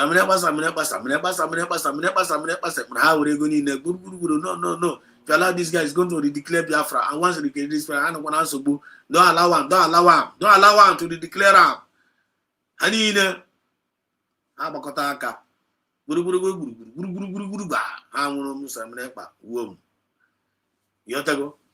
her now. Did he stop the movement? The answer is no. Hey, hey, for the Tongas are based from nowhere. Tikapatakwa. Now. Biafra is still moving forward. And Masna Kalu told us that now we don't need to normally get destroyed at the movement. It will take them how many years? How many years? It just it can't.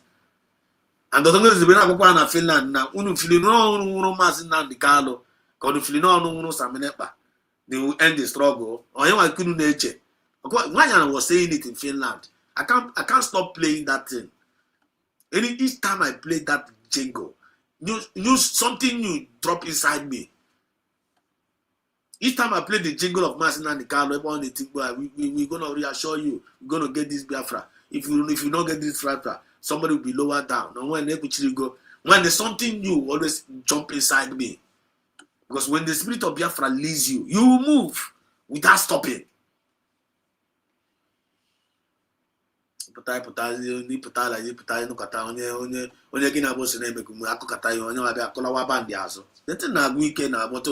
allow that kind of thing to because you become a pillar of salt like that person. But don't you know that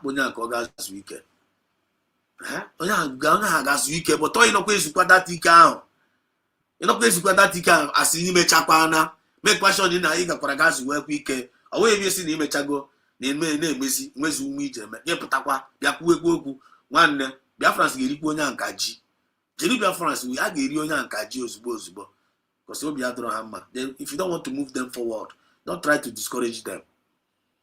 If you don't want to play a role of moving Biafran forward, don't try to discourage those that are trying to move the thing forward. Don't do that. When you do that, you attract a very big heavy cost upon yourself. Don't do that. But this one I say, go and do it. Go and do it. Gaga me, I got no quiet. You have to confess. You say, nice someone. You can say nice someone. That's it. The woman in there. Could choose. Honorable could choose. Honorable could choose. You could not go zero. And then what? Chinyere Alboni say Biafran said us good evening. Keep the rolling. Nothing do you. They will be gonna go for mile. We're gonna go for ma. Na Sichuna. I want the Chiputra Niro. Sabian word on I find a word on at this critical moment. Because continue na bagume, continue nature buying, continue na protect, continue na wisdom, continue na. That's right, you also. We are going to get and then the program, and I like the program. We need share here, and those because we are doing it with out of love. Yeah, if we are doing it out of love. What we teach from Odinka Jesus I'm telling you, out of love. And with that compassion, with that passion, with a genuine mindset, and with a humble spirit, when I find them. Without no standing against anybody. But when you blast sin is in our new here. If you're not going to push it, the careful. Now you get about to do be fine. You see, I get your age charge or quickly wake up now, straight up. I'm already. So, Chariano Kitana, weapon with no fear now. If you know that your mind is evil in this Biafra movement, repent now. That is time for you now. Repent now. Repent now. If you're a prodigal son in this Biafra movement, one mefu. When they give me my own works now, I don't want to wait. I don't want to wait till Biafra come. I don't want to wait till Biafra government lay their hands in our resources. Now can happen. Mba, can you take good now? Can you go now? Can go in Zaman now? When then I give more, and I say, calm down. Forget about that benefit now. Focus on the real deal. I know, in a foundation. Focus, you don't want to wait. I don't know prodigal son, but I know go prodigal son in the Bible. I don't know prodigal son now in our own time, in this Biafra movement. They don't want to wait till Biafra lay their hands in their resources. Actually, TP the government. Actually, TP everywhere. Actually, a guy find out to self. Actually, go there. We go there now, hotel self. Name me 1 manner of 10. I don't go again ato. You tell the smart, Abi. You tell the smart, Abi. Need the smarter than we get one then after the money book. And then guess now how on a men on the ground. Men on the ground now is that triple G, 7 star, 20 star, 90 star. You are instantly chief of staff. Then make sure that thing. Then claim that you not recognize in USB. If you know take place upon them madoko. It's not recognized by USB nke wo ogage samunekpa. Ndị mmadụ na-atụkwa ụtụ na-enyekwa ya na-enye unu. Because all the people na-atụ ụtụ ahụ. Samunekpa ji na sponsor unu. People na-atụ na Biafra na-atụ ya. And you people are obeying his command because of nothing around. Instead of you to protect the legacy of your master, which is USB. USB with the legacy of that your master and Samunekpa. That is the legacy of that your master. Get denies your master and say they recognizes him. They recognizes him the USB with the legacy of that your master who claim no love. It recognizes him the legacy, which is USB. Get deny in front of the whole world. It's not going to when you recognize it. When you go create the legacy where also. It's not when you recognize it. And the worst mistake you can do in this Biafra movement here now, you know, attach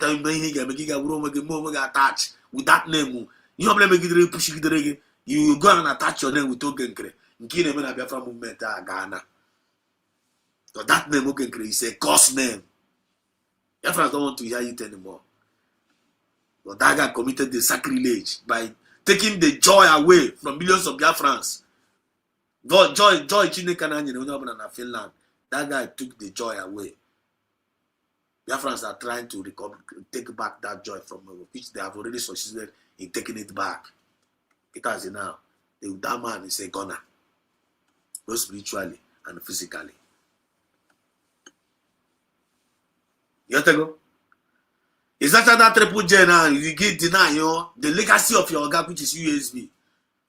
Never now confess when we meeting with the opus of them and all that. The same opus of them now. The same opus of them now.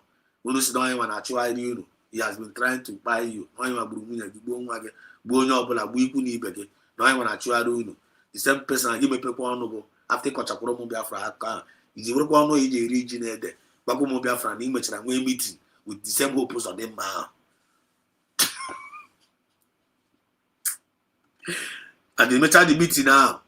What was on the Mabaruno again? That no job, but Unaga de Bumuno. Kitana, what can now? Now, third round on the claim with triple general, 4 general, 20 general. You are not able to defend that area. Office in Kanu Ketere. That side in Kanchukunake Yeruno couldn't defend it. You people sold their conscience. Maybe you're not going to go amnesty. Maybe you're not in town. Now, inside the band, yes, you not the true position. Now, our people are cool. Aqua ceasefire, Hogan Kereku for a since academy. Then the territory count claim no, you are not able to defend it. Hopes of them, how many years on or there? Hopes of them can appare Nimo State, Unejidea. So, no, they wouldn't matter Anambra, away who know when Kunumene. But an asking recruit to new people. Niggas government will not bamba. I said, no, this we are a wound. Then you are telling me that those people are going to escape the judgment? Of course, the hand may defend them more. They are not going to escape the judgment because now this Biafra movement here, by hook or by crook, knowingly or unknowingly, man can secret, man can opening. On your black, I watch out one by one. He conquer man at this Biafra movement, he and give her 7 times. He conquer Joe, and I give her 7 times. So it depends on Kenako. It depends on Kemuanako. So no blank, no blanco, Korea Gawaniru. Korea Gawaniru, Abachoso, Agagoma. Are we communicating? Am I talking to somebody here? And are you connecting the dots? If you give when I go to if you come here when I go to all the very important. All no one plan is this Biafra movement. It's a Colonia Jesus. When I was Nusu, call I and Elishi. It's a Colonia in Jesus. All no we need dictator. All no one you blame. All no one you mind again. No one is Jesus in this Biafra movement here. One don't. It's a Colonia and Susu. I'm going to go to but only love for that person now. But that person now one-on-one. Only love for Korea. Just make that effort. Boy, one-on-one. You can make that effort once. And we can get one the because you have now. I'm more to yourself here. But with out of love, you never can so.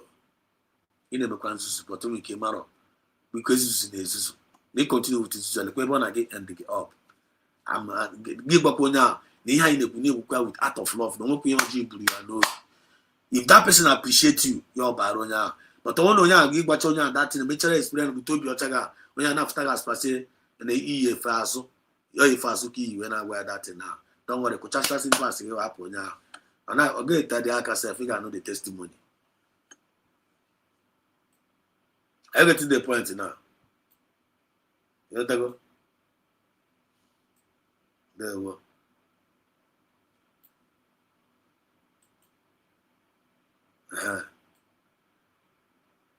Ikechukwu Okwueze. Ukwueze. Ikechukwu Ukwueze.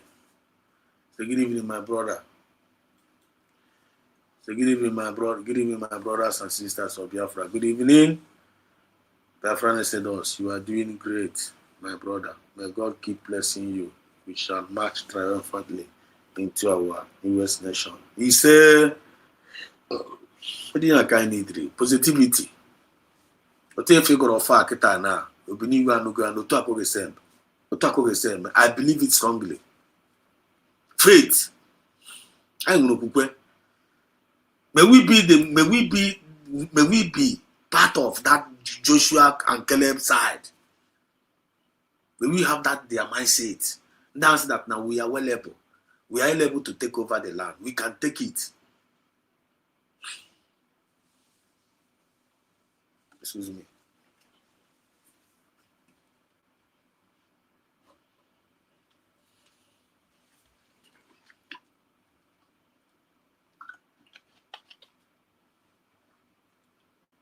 May we be to Joshua and Caleb. Dance na one them. I got a culture inspection, culture spy. They have about to get spies na one them. Now I give me the head and down, and that the giant, and how I how Joshua and Caleb was saying. Now one own enough to no cow. Now how I would now they are well able. Yet we are man in Jenny Biafra, how brave ones.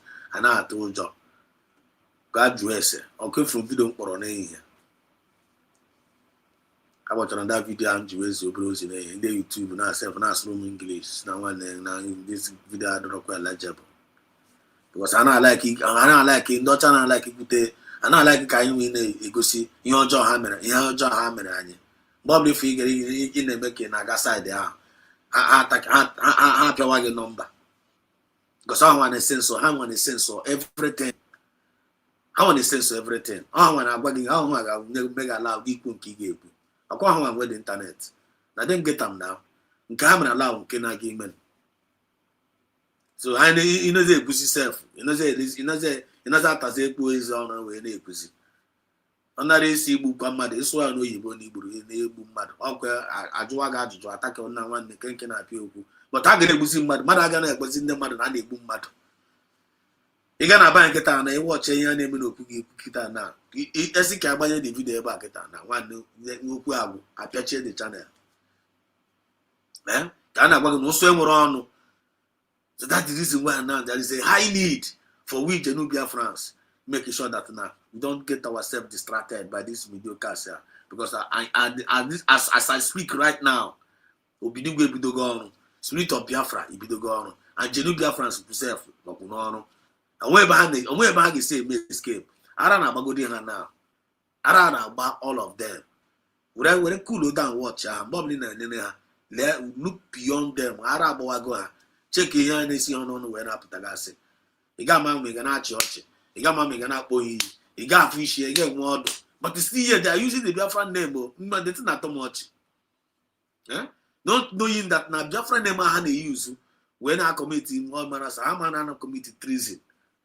Because they are not representing where. They are not representing what that name stands for. That is treason. Konyana committee. Spiritually and physically. You read the name of Biafra. We're not twice. We are not twice. God have mercy. We move. Ikechukwu Okwueze say it has been ordained by God Almighty. No individual group can stop it. Confirm. I'm going to win his Ozoma today. And I'm enjoying the comment I'm reading here. Powerful comment. When this station, this channel you find on email. When if you don't have a matured mindset, please don't bother yourself to join in. Don't bother yourself to be part of what we are doing here. If you don't have that mature mind, if you don't have that common sense, if you don't have that self-discipline and moral decency, don't bother yourself to subscribe. Don't bother yourself.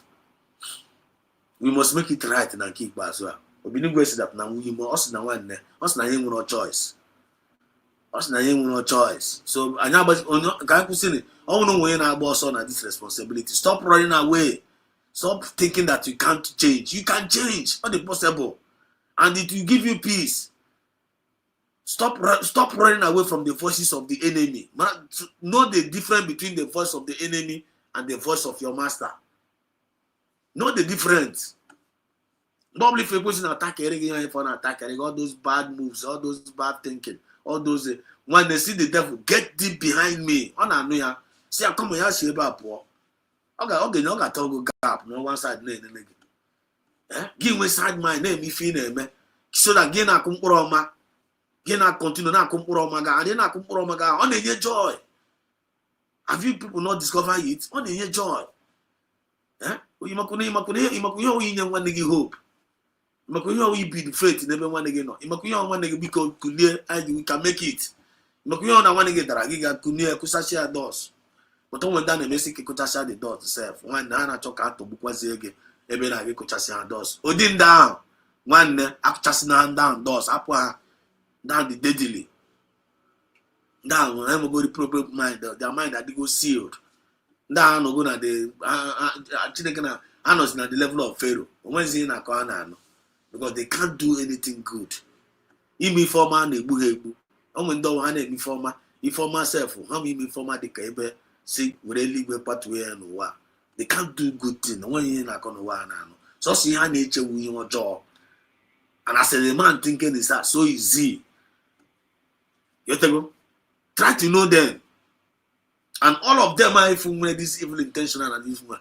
I don't know about all of them. Go and verify. Go and verify.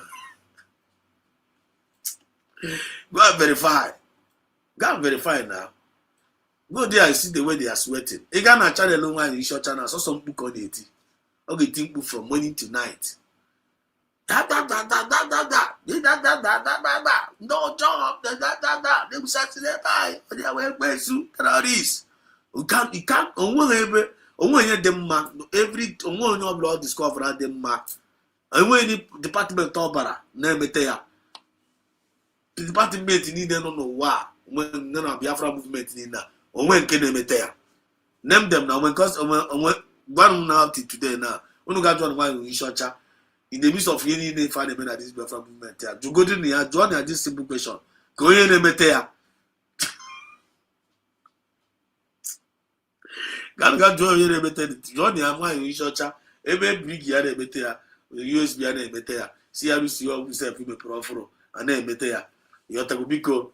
Go here better now. We can bazai. We here better. Kaisi ronya angawa. Ganu got to go there that to draw. Even when they get what they call when they catch you and one. Ebe was in better. Why can't you? Oh, young Cassia. Why can't you become prime minister? Kaisi was here.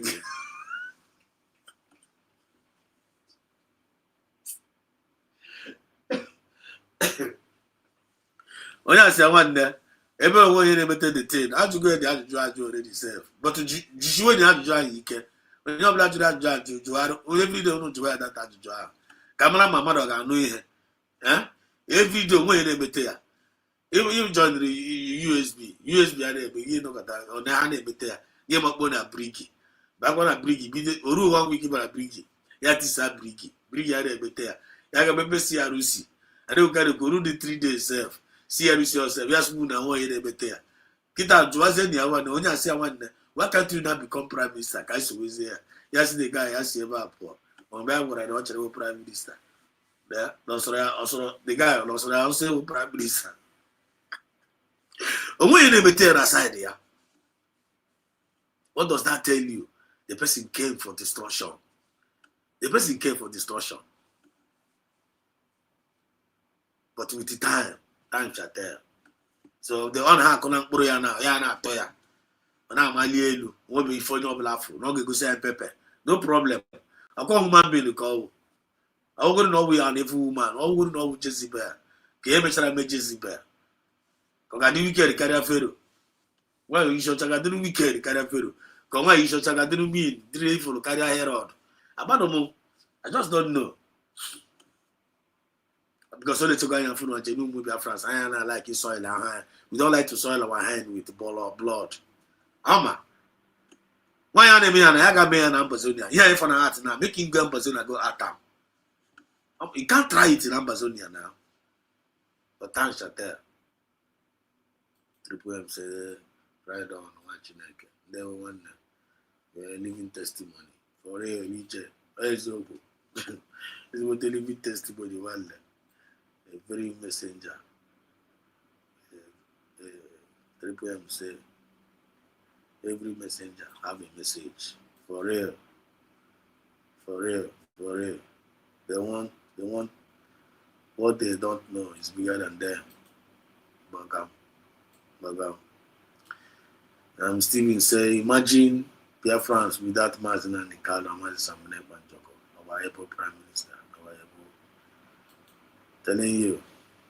But whatever we do is it's not about individual. Mazin and Nikalo have been playing his role and continue to play. PM Samunepa is also playing his role and continue to play. What is our own role? At least we're supposed to tell Mazin and Nikalo, prove to Mazin and Nikalo, PM Samunepa, them that are sacrificing all these things for us there. I'm supposed to have our own role and I meant for them. Our work can tell. Oh no, dodge butcher shape where. I want to have responsibility. This responsibility is for me and you. I want to have each. I got to have Mazin and Nikalo each. I got to put PM Samunepa each. I got to put the most of the best at the cabinet. One when I get a one, come on agreement. But I want to make it at all. If you know, if I live with you want to make it at all, one you quarter the name, Maka, quarter haka, then kick it to quarter haka. In a making a haka. Come on, you people right on. Chukuna Gosiuno, Chukuna Baunu, no shike, Yanu Magame Miniquia. One iso, if you have this kind of mindset, iso Nihane. The kind of reward that you get and I get a word or spirit of Biafra, I get a word and down the Korea, na go and acquire the same word in the Pagia, because all the Nigani know you follow begin the Ocha. But the Mechin can have a question and this Apogoko, a Tohi Bauru, now this Biafra movement. It took one can let the Biafra movement, Bara Biafra movement, and I come a store. I back a question I get Pogoko, Bodia, and the game with Messi. There's no mercy for such person. Moving forward. M Special says Mazin and Nikalo preaching preaching Guinea. Okay, I don't get that. I said whatever. I don't get that M Special. I don't get that. It's not clear. It's not clear. I'm not going to register this thing. That's not draw clear. Draw clear. I'm supposed to read it better before registering it. I don't want to register what I don't understand. Easy way. Mazin Bedoma. There were easy way. I see you. Mommy Ngozi Morin. Unyuzi Oma. There were Mommy Ngozi. Triple M, doesn't matter how anybody shouting Biafra. The only important thing is that you are offering. It doesn't matter how anybody shouting Biafra. The only important thing is that what you are offering to the Biafran freedom. That is it. I want to take Biafra. Oh, the issue. Mazin and Nikalo. Another savior, PM Samunepa no can campi. Would they maintain? Would they maintain? Okay, what are you offering to Biafra? Kenya wo akono. Kine mene Biafra. Kine man, what is your own quota? Not only what is your own quota, that your own quota down. You know, deposit to genuinely, positively, joyfully, and voluntarily. In a man, I need a man like that. It is highly blessed. So thank you, Triple M, for that comment. I think we already start. UJ also said, happen now this program and the because therefore I go put this comment here. I can say, like that is what program is all about. Yeah. Commenting na drop by myself. I'm even forgetting Nkemu Ajiwebia. Because no one na talk about the line of what to be based on Nkemu Ajiwebia. Because you know now go put the comment down. Comment down require a message of his own. I think about one comment to himself. I'm Kichiaga boy here. I got a lot of things got put on a comment to himself. But if for I need ken based on internet here, supposing I can drum. The other go. EJ also said here. He said, Apple. No, ha hapo message Hana actually the message message and actually the message. Pay attention to the message. Forget about the approach that the message is being delivered. Nti na here ana haka draw. Usually go register confirm by go. The message that go registered. How by goes message Gaga, then I go to Gaga. M special, you say which party have you played citizen of the USB? So which part? Which part you played? Now on the M special because I cannot because you know they matter now that because I want wine and can wine is me. So I can't type here na balia before you are digging ma. Want me to bite my tongue? Because I think I see we can have a comment to get jump where because make it easier for us. Can I register in the bank and I go because watch any comment on go yarn my tea and screen. So because there's something reasonable, camera thing again there because don't just write penny. I check your typing. Yes, by their fruit we shall know them. Ikechukwu, yes. By their fruit we shall know them. And in this we're gonna they can fight the righteous. They can fight. Triple M said they can fight the righteous and remain. They can't fight the righteous and remain the same. Well understood. In order. Because in thanks to Chukwu Kabiama, all the enemies of the United States of Biafra are now useless. Confirm. They are now useless. Biafrans are confirmed Wago and they are shameless. You just say we are progress. Come up with us how to match them can more faster now. The Biafra movement, the Biafra movement is spiritual. If you know, you know. Especially can I speak in tongue here? How can I speak in tongue? How can I speak party are you playing now? So I don't understand. So come jump up. Because you can say heavenly peace be upon the Tongoza Rebeze. He said, Tina Mauritius. Tina Mauritius, you can now. Tina Mauritius. Praise the Lord, bro. Tina Mauritius said, praise the Lord. Because he said, blessing upon United States of Biafra. Yes, so Tina Mauritius said, praise the Lord. Tina Mauritius, I'm going to say, much whatever Kele. Papa Bezos is a very busy person. But you're still around. Tina Mauritius, very soon I get a link. Yeah. Okay, let me just put the link first because I could go a little bit. Don't want some videos but let me put the link first. So that I don't know when you want to get already. You know, I'm not forget our topic.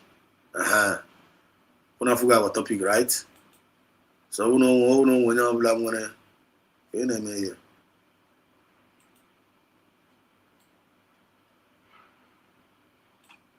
to something snap about so let me put this link first. This is why the program is going on. Based on the one I've already said. This is the link. I don't know when any person wants something to offer, like kind of to render. When I click a link up at mind there, I have to go. while I'm still running the other part of the program. When some video, when some certain things actually website here, I messed that. So because but the link is there already. So when you're now in there already, you want to register your invoice, click the link and register your voice. Ikechukwu Ukweze say yes I know. Yes, yes I know for sure that Biafran struggle is more spiritual than physical. You're right, Ikechukwu. You just said USB all the way. Umifa Gingered, Choma Ibe. He said honestly, you are talking sense really. Chai, Choma Ibe say chai. Choma Ibe Chukwu Goziege. Now the cap go dey comment and commented too much. Chai, commented too much. So I see somebody who brought super chat self. Thank you, Lonenka. The Piaro. Oh, thank you so much for your super chat. Thank you so much. Semazi, I have been seeing your good work. Only the truth can stand the test of time. And USB Biafran will stand. Thank you so much. The Piaro. Wow. God bless you for this wonderful mirror year today. Mirror year God will give you much more mirror year. You're gonna go tasty. You have to go.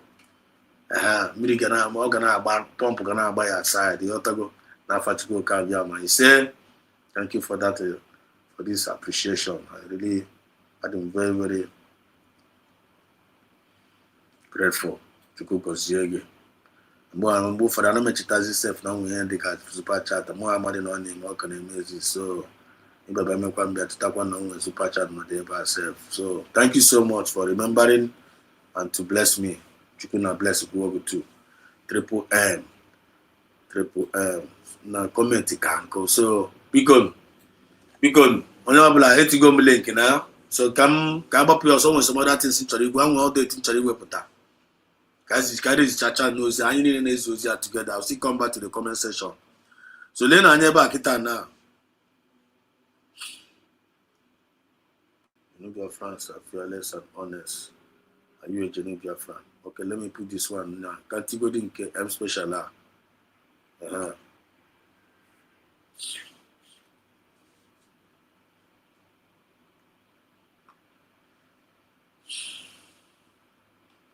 Oh, what's going on here?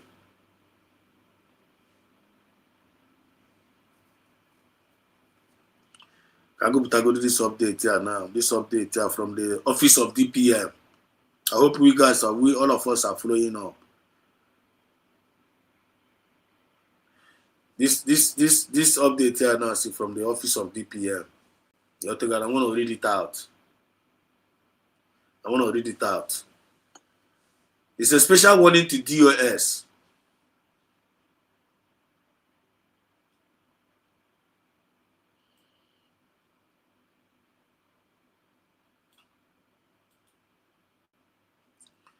This announcement is from the office of the table. Dr. Ngozi Arabeze, Her Excellency, Dr. Ngozi Arabeze. It's a special warning to DOS. Sapele, aka Uchenna, Apatanko Chinasa Nworu, DOS. Stop looking for and calling meetings in Agolo, Ezechukwu to deceive and recruit Biafrans. You and your delegitimized governors are losing ground daily and can never rise again despite the billions the legitimized governors and the politicians pays you. There is nothing like ESN in the whole Biafran land. We only have USB military. The meeting you had on 4th of August of Agolo, Ezechukwu, is on the streets of Biafra with your different group names such as All Stars Football, the 24 Elders, with the Prophet Ikenna as your group leader.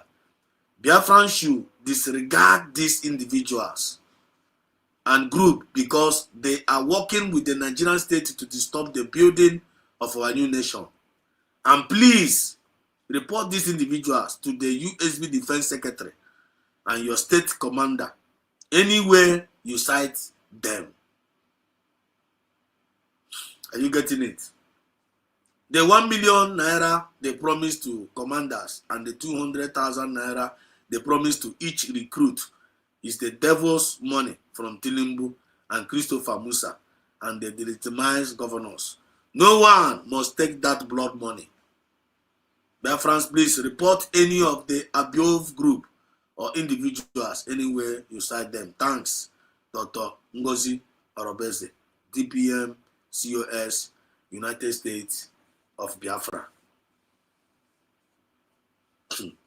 Ngozi Mori said, "That's a word again." Well, I'm Ngozi Mori now. You can't go back for how. You can't go back for how. They are kind of lika. Okay, so we have somebody in the building. There's somebody in the building. Enemy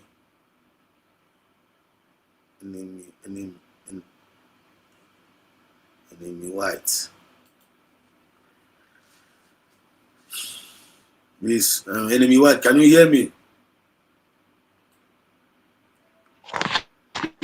Yes, my brother. Yes, Biafra Exodus. Good evening. Yes, my brother. You're welcome. Onye na n'oli akịta abụ nwanne gị nwoke enene ya nwe ite ọgbanye ọkụ. Enene ya nwe ite kwa. Enene ya nwe ite. You are here. Nice to have you again. It's been a while. Yeah, my brother. Kekwan.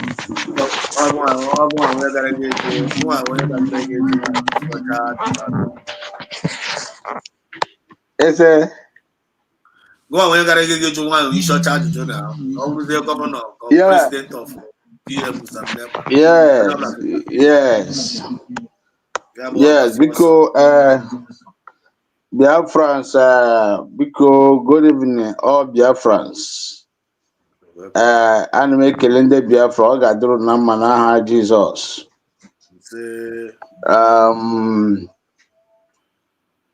That one is your China, France. That woman have done more harm than good.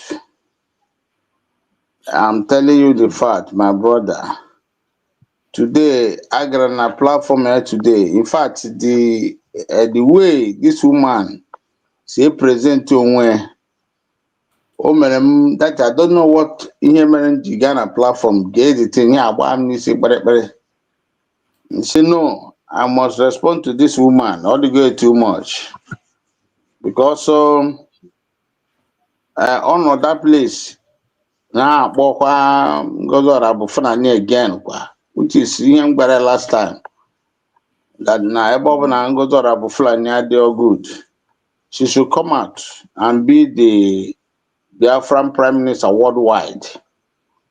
Because I believe Noya Makega is not Biafra. I don't know why the woman is a very big obstacle and distraction. The woman with demon. The woman is a demon. Distraction, okay.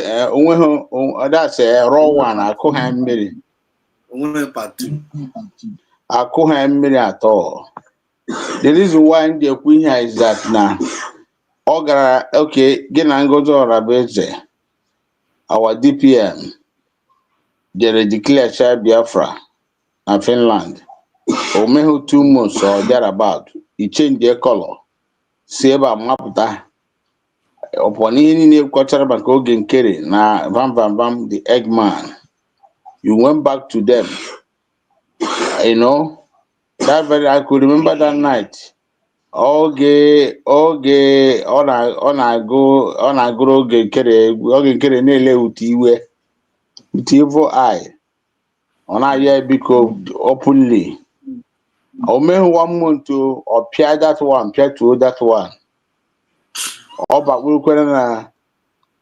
na CRC autopilot thought ka or piakwara that one map I say I'm an independent person. The only thing when na gwande Biafra, let's be focused. In fact, na anyị nwe mmadụ dịka Dr. Ngozi Orabeze, in fact, erego Biafra nara ego. I That is swear. the only thing I nwere USB.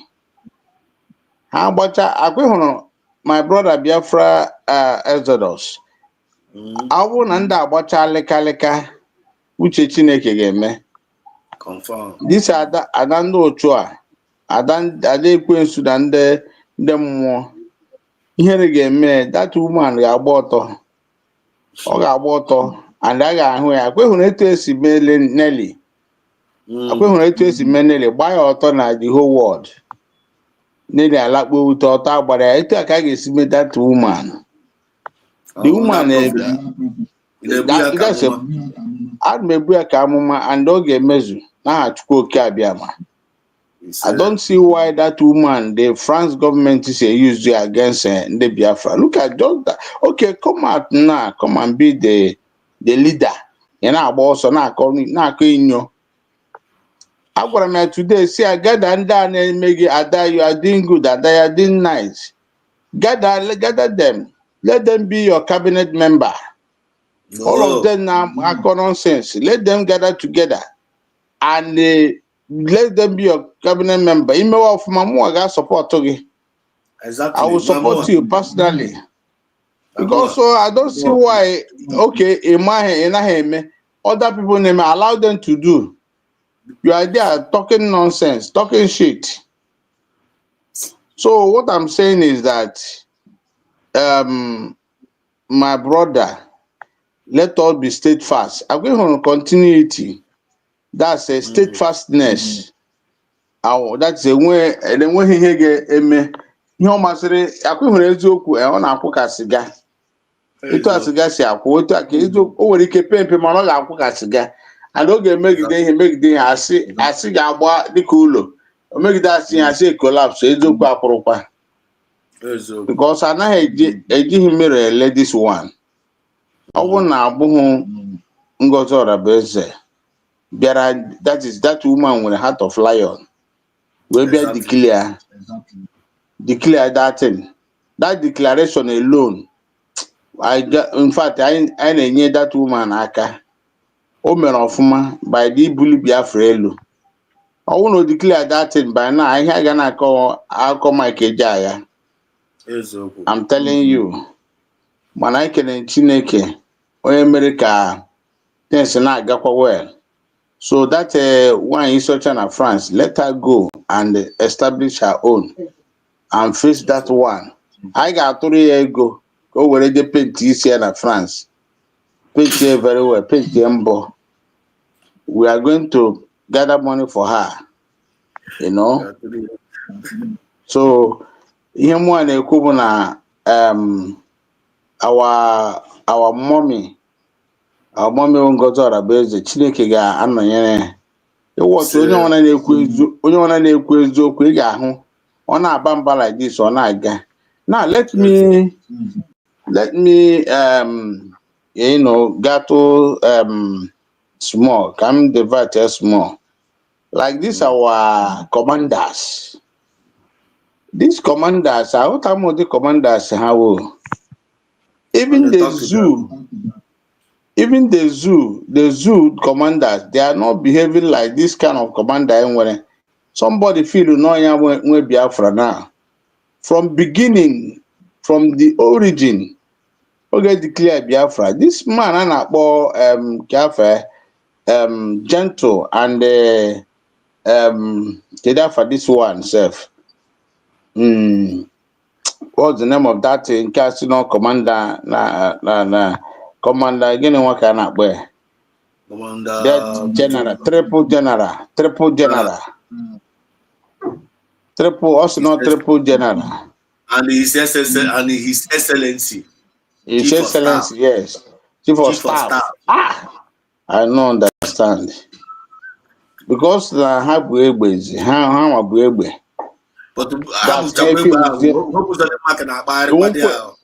I'm telling you, because I been now wonder say, okay, Igwe, you are a commander, you are this, you are that. You sitting on him more. I send the Guinea, a commander, where commander. ego or no money, you do what you're supposed to do. Your people will follow you very well. Nke a bụ your business ekpọra achịkpa aka small. By this woman now, ihe ọ chọrọ ịkpa business aka bụ ọ chọrọ decentralize the military. Ka onye nwụrụ anọ ya na base ya ka a na-enye ha ihe ruru ha nọ. Onye a na obido ebe a from there ọ na-agbaka. How can commander be coming to social media every day?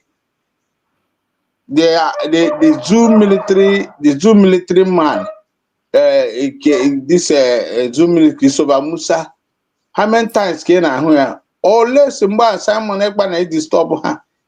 If we are not patana ba na Simon Ekpa everywhere. Now the man had last year and this one's no commander. Never na showing her from beginning. Educate Biafra. This man, I won't know a foresight already around for the surrogate, the chief of staff, already around gather everything, all these shenanigans, everything going naturally. Man, the chatter, man, the chatter, invisible man, the name chatter will disappear. Everybody queue under that woman. God, this only Riman allowed them in Denzel. You got to go. So say by na job here. So from that, they make the now look at Commander Holy Ghost. Then on our make Commander here Commander name video na social media. They make the road 10 minutes. All the Kagware joke or turn kwa. Ewepu onya. Ewepu na ihe kwuru about that one again. Nothing. So these people and they can about this one about gentle. When one voice note to get this week. When I say now, okay, provide the uniform, provide the police uniform. Okay, just so I sit on the outside many here. This look at that kind of commander I went at Biafra land. What kind of nonsense is that? Anyway, the only thing not there about and make alone one then after on social media. When I present everywhere, I believe very soon our leader Nnamdi Kanu will be out. All this nonsense and more naturally. And our Prime Minister Simon Ekpa, how about Potaje in here because those people are the only people who wanted the that is in them where that is Gaga my Biafra. Our Deputy Prime Minister one called mana one make mana that is if any that woman I try young one yoga like this woman this chief of staff of commander Kuruma care for that woman Madam Azuka also don't care about far. But all Madam Azuka by now, Ojegere Biafra for Egona, an idea now about they'll everybody anya. I'm telling you. So and make alone one. I said no gather number, especially even killing and I try or now one very well. And they kill a quick Kai will somebody a jog. Man, this our brother who go 247 now. What is going on? Oh, you will resign, no? Man, I told you resign. I make 1 year do my call whip to me how wear poto now. Yes, okay. I wear poto email work all the honorable. Those who feel no na resign or like will be. How we will not get make the Biafra running Cinderebe. So all one person in million. So all poor those are that jiripa. So nyawa apo or like will be no mood. Man all patana and the one in such a France pin give pin down. A word saga 1 million sinner how chance on a year. Yala that is my advice to him. So my brother. Oga oya no ono that's onye ekwenute ekpere onye ekwetere this time around maka Biafra ka na-azọ we are Biafrans. You know in the prayer with very good advice because as somebody they mature they ought to go all these people you're supposed to know better Yes. Biafra na-ajụ ya ajụjụ ịmara na ịbịa kọchara ndị mmadụ something, kọchara mmadụ something, kọchara ndị ụmụ Biafra something. They will ask you question now. I want to Yes. get na-agbakiri ali. So why are you telling them? So you better not tell them. But they say machago respect honorably. Yes. It's not by force. One Biafra say kelege, ha get kelege nke imere eme. Even go even they can even bless you as well. Bless you as well. Yeah. But I even see resign go get putakwa by camera. They will be asked even how we to go on. And all with the go on is not Mariana, whereas talking about Jacka get party on again. So no this was him keep us. If you want respect, you need to behave well so that people will respect you. Yes. Even a woman Biafra keep us, even a woman actually I'm telling you. How do you go tired of story? How do you go tired of gossiping? How do you go tired of distraction? How do you go tired of how do you go tired? So if you don't have anything good to offer to put on the table, one how can you boot to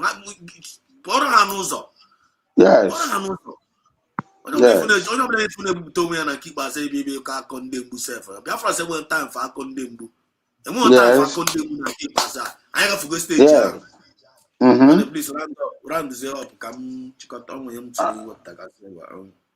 Okay, because after me round up, Biafra Unite, and make a leggy. I mean, Biafra Exodus, and make as in Biafra Unite. Nah, she make on the kunka, pia. Abu Panama, Biafra Exodus, and make a leggy because. I will go me. Edu come on, I declare we will pray. Amamoye bu ikuku asidi ikuku na achị mmadụ. A very small boy. Ana asino Biafra chata. Na ana m ekele Biafra Exodus jare na-ekele ndị niile na-eme ka ihe na-aga aga. Ụgbọ na-aga aga ka anyị nọ na ụnụ ndị ufesi nọ na social media ana m ekele ụnụ. Na-ekelekwe our gallant men. Na-ekele our prime minister ebe ọ nọ na asị na onye pụrụ ụzọ ije nọtara onye pụtara onye nọ n'ụlọ nọtara onye pụrụ ụzọ ije ebe ahụ ọ nọ na ọ nọtara ọ anyị nwa ka ọ na-anọtara including our onye ndu Maazị Nnamdi Kanu. Ana m ekele na-ekelekwe our mama Dr. Ngozi Orabueze. Ọ ga-adịrị niile na mma n'aha Chukwu Oke Abịama. Ọ ga-adịrị anyị na mma. Ọ ga-adịrị anyị ga-ahụ Biafra. Agụghị Biafra ọ bịago so forget. Anyị ga-ahụ ya very soon na anyị anọ ego na Biafra mana people ama ha they no eji nwaanyị na-arịka everything ọ na-aba nwa obere ga-asị gị ọ na-aba so wee ihe nọ dị ya. I like that statement you put now. Eji nwaanyị na-arịka something ya na-aba. Yes.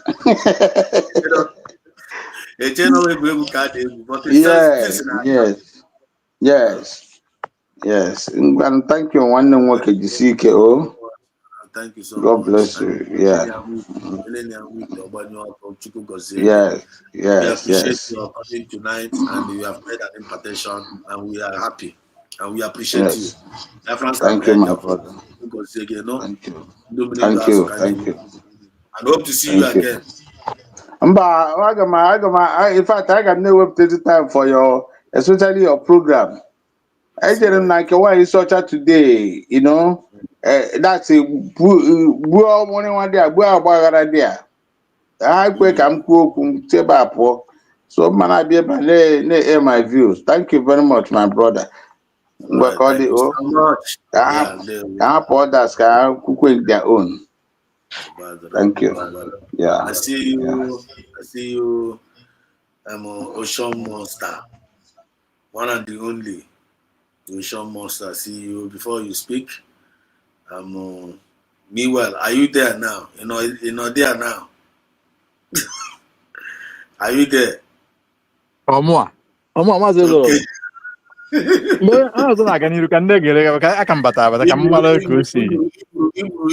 Iburu bike ọsịsọ today. Mụ achịgbe ma na ba kpọ ọgụ.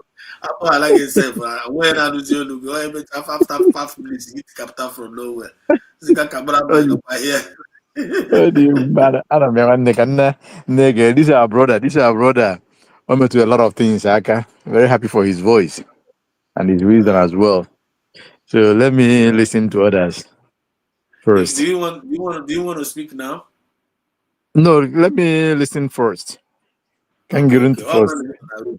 not in a room now. So I brought. come from there. Okay, beautiful, beautiful, Right. beautiful. Okay, look at here now.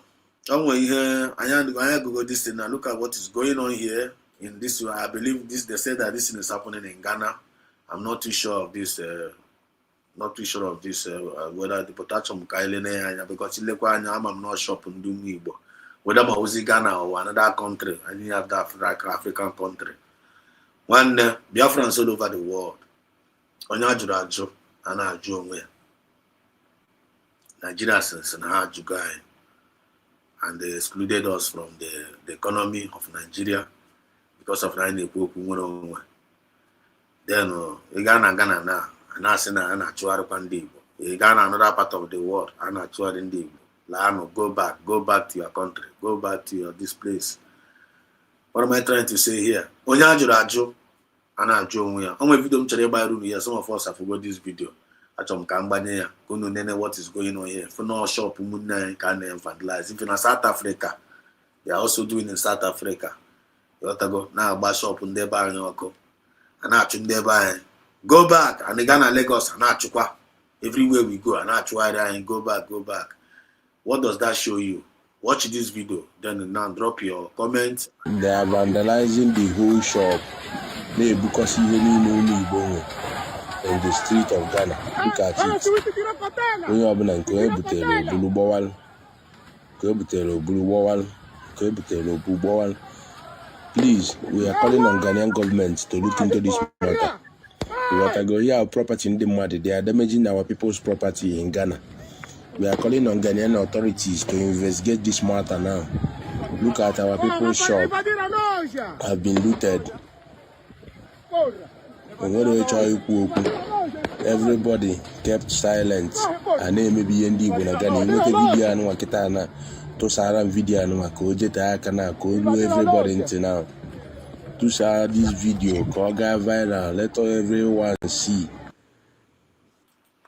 Wanda kuna nuguya Biafrans, kuna figuya. Genu Biafrans, kuna figuya. This is what is happening as no Ghana can man. If you think that's when a buashi shop in the buy, they loot to their properties, they loot to their livelihood.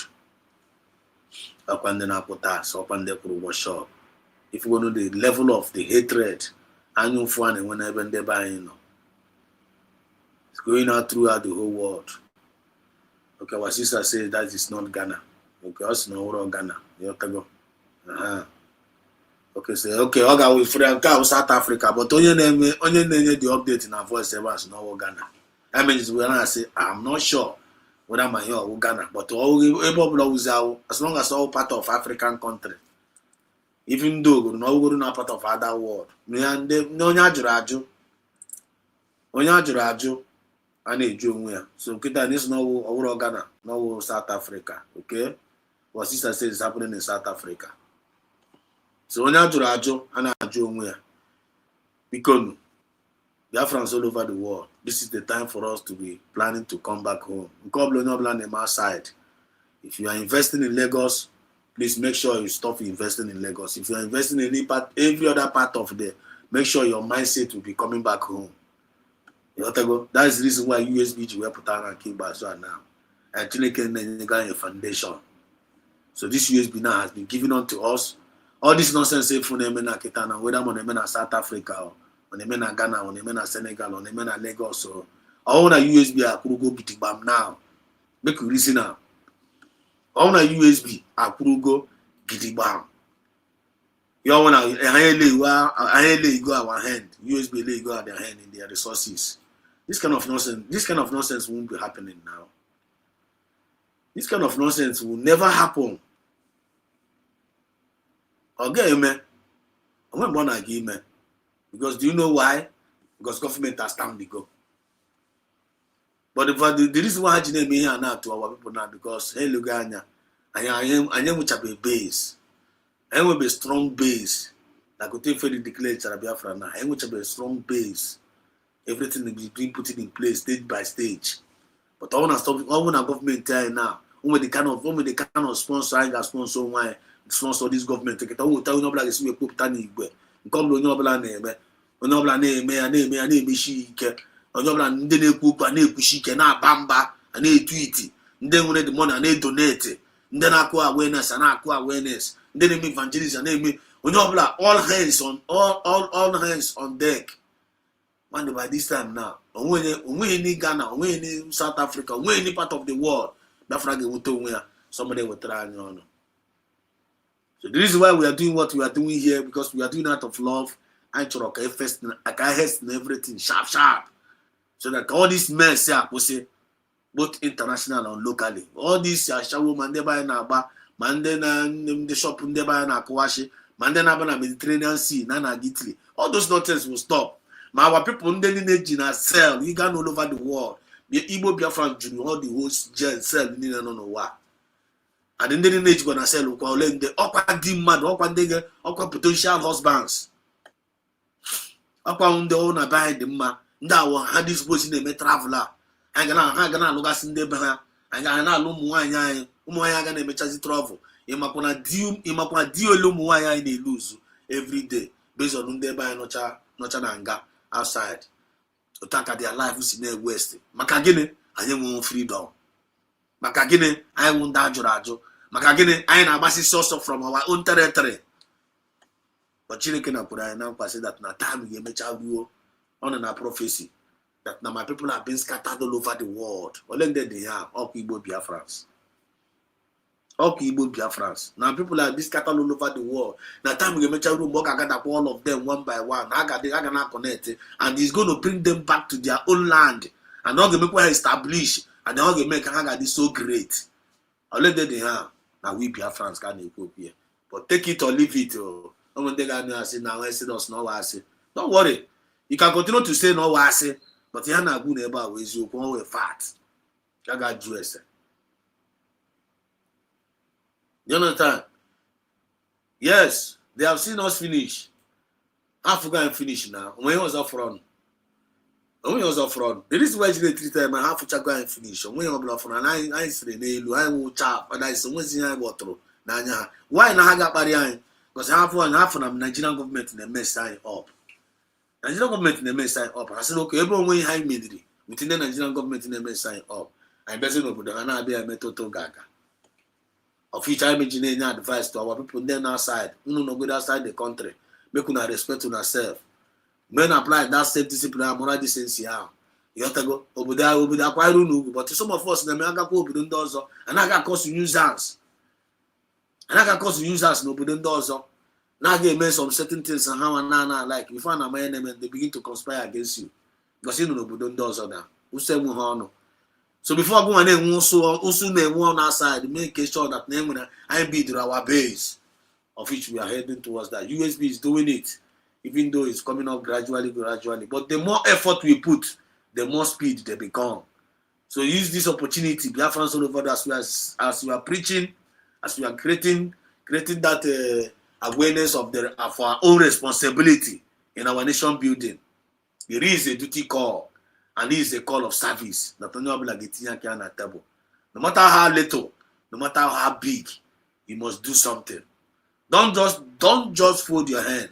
When you are folding your hand, you are doing yourself a very big harm. And if you don't support this USB government, wait till you gain. One of my brother Muhammad, you ready to speak now. If you're ready, let me know. Let go. If you're ready, let me know. So another thing on choro. Can play here now. Can play here bar. Learn I am car now. Car one of the another one of the reason why we must be thinking home. Car one of the reason why not like a good prepare what.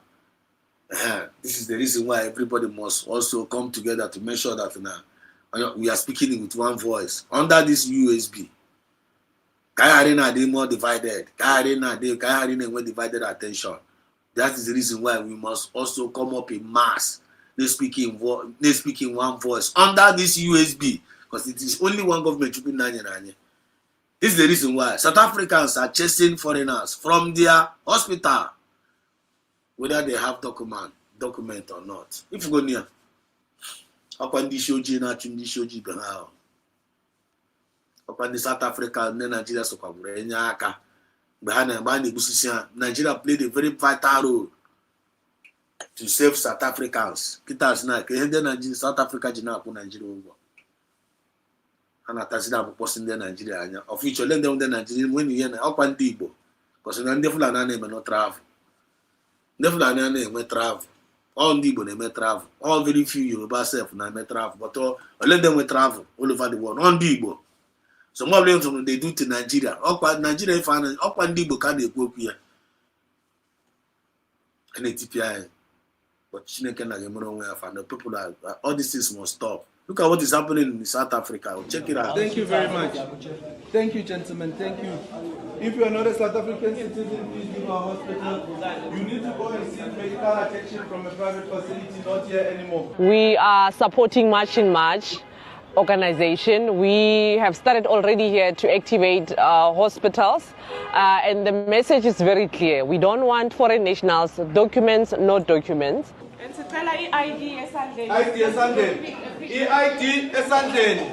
This is specifically to the MECs of health and the Minister of Health.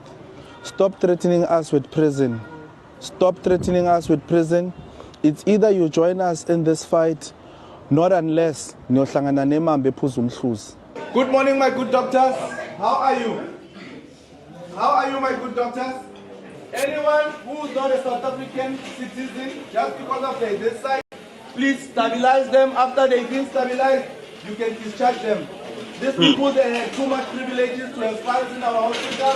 It ends here and it ends now. It's a South African public hospital.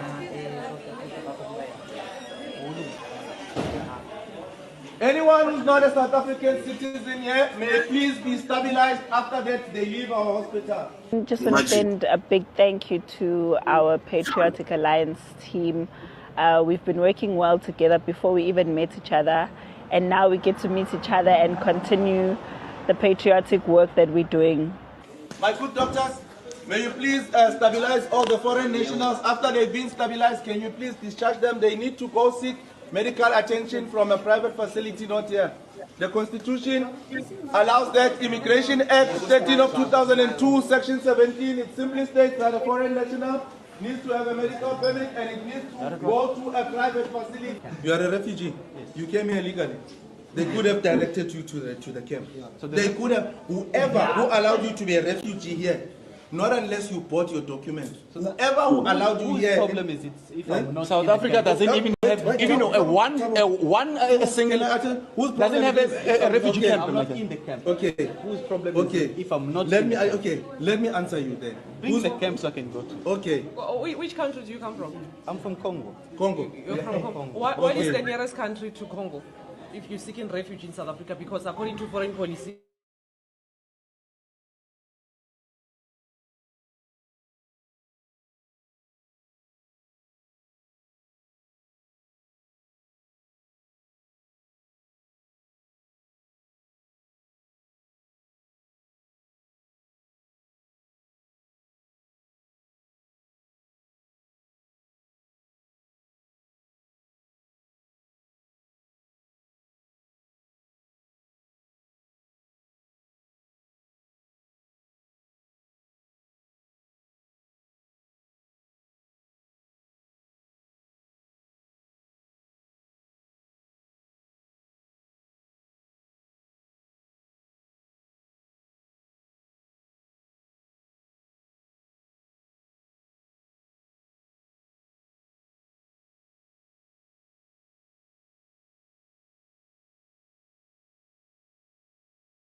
Man, Ocean, can you hear me?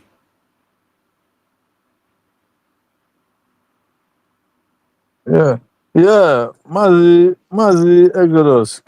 Yeah, I can hear you now, but your line was off since. Again, Mazi. Nah, the thing just freeze. The thing just hang here, freeze here, just like button. Almost you can if the thing hang here just like that.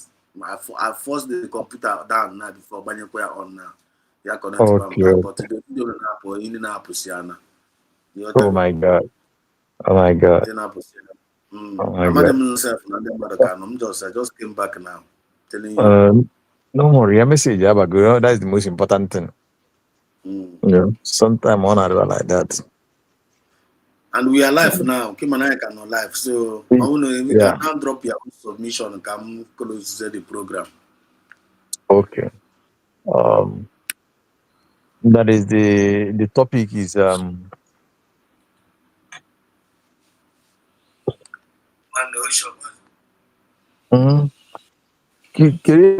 topic of the day. There is Gaga going on in the camps of our enemies. Don't be distracted. Okay. That is going on in the camp of the enemies. Don't be distracted. Yeah, that's a very nice one. Thank you, Mazi Exodus. I greet you, dear friends, according by your time zone. You see, the enemies, they came very late, and we are thanking God for the person, the kind of leader, the kind of person, the man to the Nakia now. If not, the enemy, they have done all their best, and they continue to do their best to quench that fire, but it will never happen. Just like that our brother who he said na Mazin Nande Kano bia nda me to asime my Simon I become me to asime, but then our DPM Sieba more something as well. We follow things up the way with our own best of ability anyway. So whatever the enemies are doing, whatever their plans, we will always surmantle it, dismantle them, and continue to forge ahead. Confirm. There is something that our brother said about to go 247. I don't know if it's you that said it or him. One thing is this. I respect to go 247 so much, and I love him so much, and I believe in him. He is a man with wisdom. He is a Biafran, a good Biafran for that matter. He have contributed a lot on this journey. The only thing that I have pleaded with him, and I will continue to plead with him, is this: let us be more mature in things we do. He resigned. Nobody should query him why he resigned, and nobody should condemn him why he resigned. It is his own personal issue. Yes, anybody can resign. Instead of anybody to be there causing nuisance, resign. That is honorable. Then, as you resign, if you feel like you come out, you air a program, discuss about this government USB in a very positive manner. Do not do anything that will cause nuisance or anything that will cause kind of chaos or doubt in the mind of our people, but rather continue to join hand in the building. So there are some people who step aside, but they are there. Pastor Rose is there. Anytime she comes out, you see her, and she's still working on the ground. She's still working at the background in the favor of the government. That some other people are doing that. So, Mazi, our brother, Biafrans loves you. Please, nobody should castigate him or write something that is not this about him. But to go 247, please use more wisdom. I was learned that maybe some people at the homeland are threatening you or doing something that doesn't suppose. But know it that in this journey, people are facing a lot. You are facing a lot. A lot of people are facing a lot. Then Mazali, our DPM Nagabi get through. The ones we know, the ones we did not know. Mazali, the other cabinet members like you are passing through. So please let us continue to use our hands and building our journey. When you look at this journey of this liberation, this recognition phase, you find out that so many people don't really mean what they say. So many people are shouting Biafra, but in reality, they are not in for Biafra. They are Exactly. on different agenda. Exactly.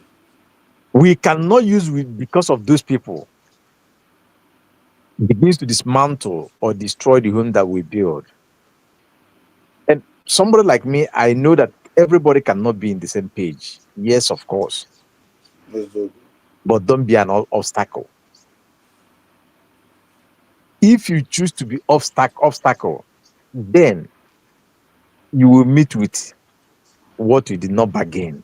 Because those that have fought this journey, this very genuine journey, look at all of them today, where they are, how they end up. That will tell you if I am in reality be more. Remember, many have gone for this. Do not play. Dear friends, all of us should join hands in a very positive way to continue to propagate this good news, good message concerning Biafra. Do not allow anything to weigh you down, no matter what it is. Do not allow anything to weigh you down. Continue on what you know that is good. What is not good, please leave it. I thank you, Maz Exodus. Please, I'm having some conference. You may hear the thing ringing, so I will leave it as at now. Let me attend to other things. Thank you. May God bless us all. Confirm. No one, thank you so much. Thank you so much. We're already rounding up the program. So, Biafrans, this is it for you tonight. There is Gaga going on in the camps of our enemies, and don't be distracted. Wherever you are joining this movement, Biafrans have seen the light and they have known the truth. I believe by this time around, none of us are distracted. I believe by this time around, none of us are confused. I believe by this time around, none of us have lost the road. I believe by this time around, we all are connected, and we are moving ahead. Our sister is on the building right now, so I want to round the joint up. EJ, can you hear me? Ndewo Maazị. Nwanne m ndewo. Na ifuna na network.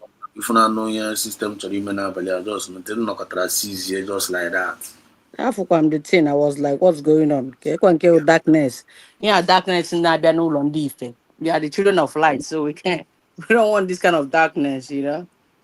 So, Maazị Ocean the Master. Ndewo.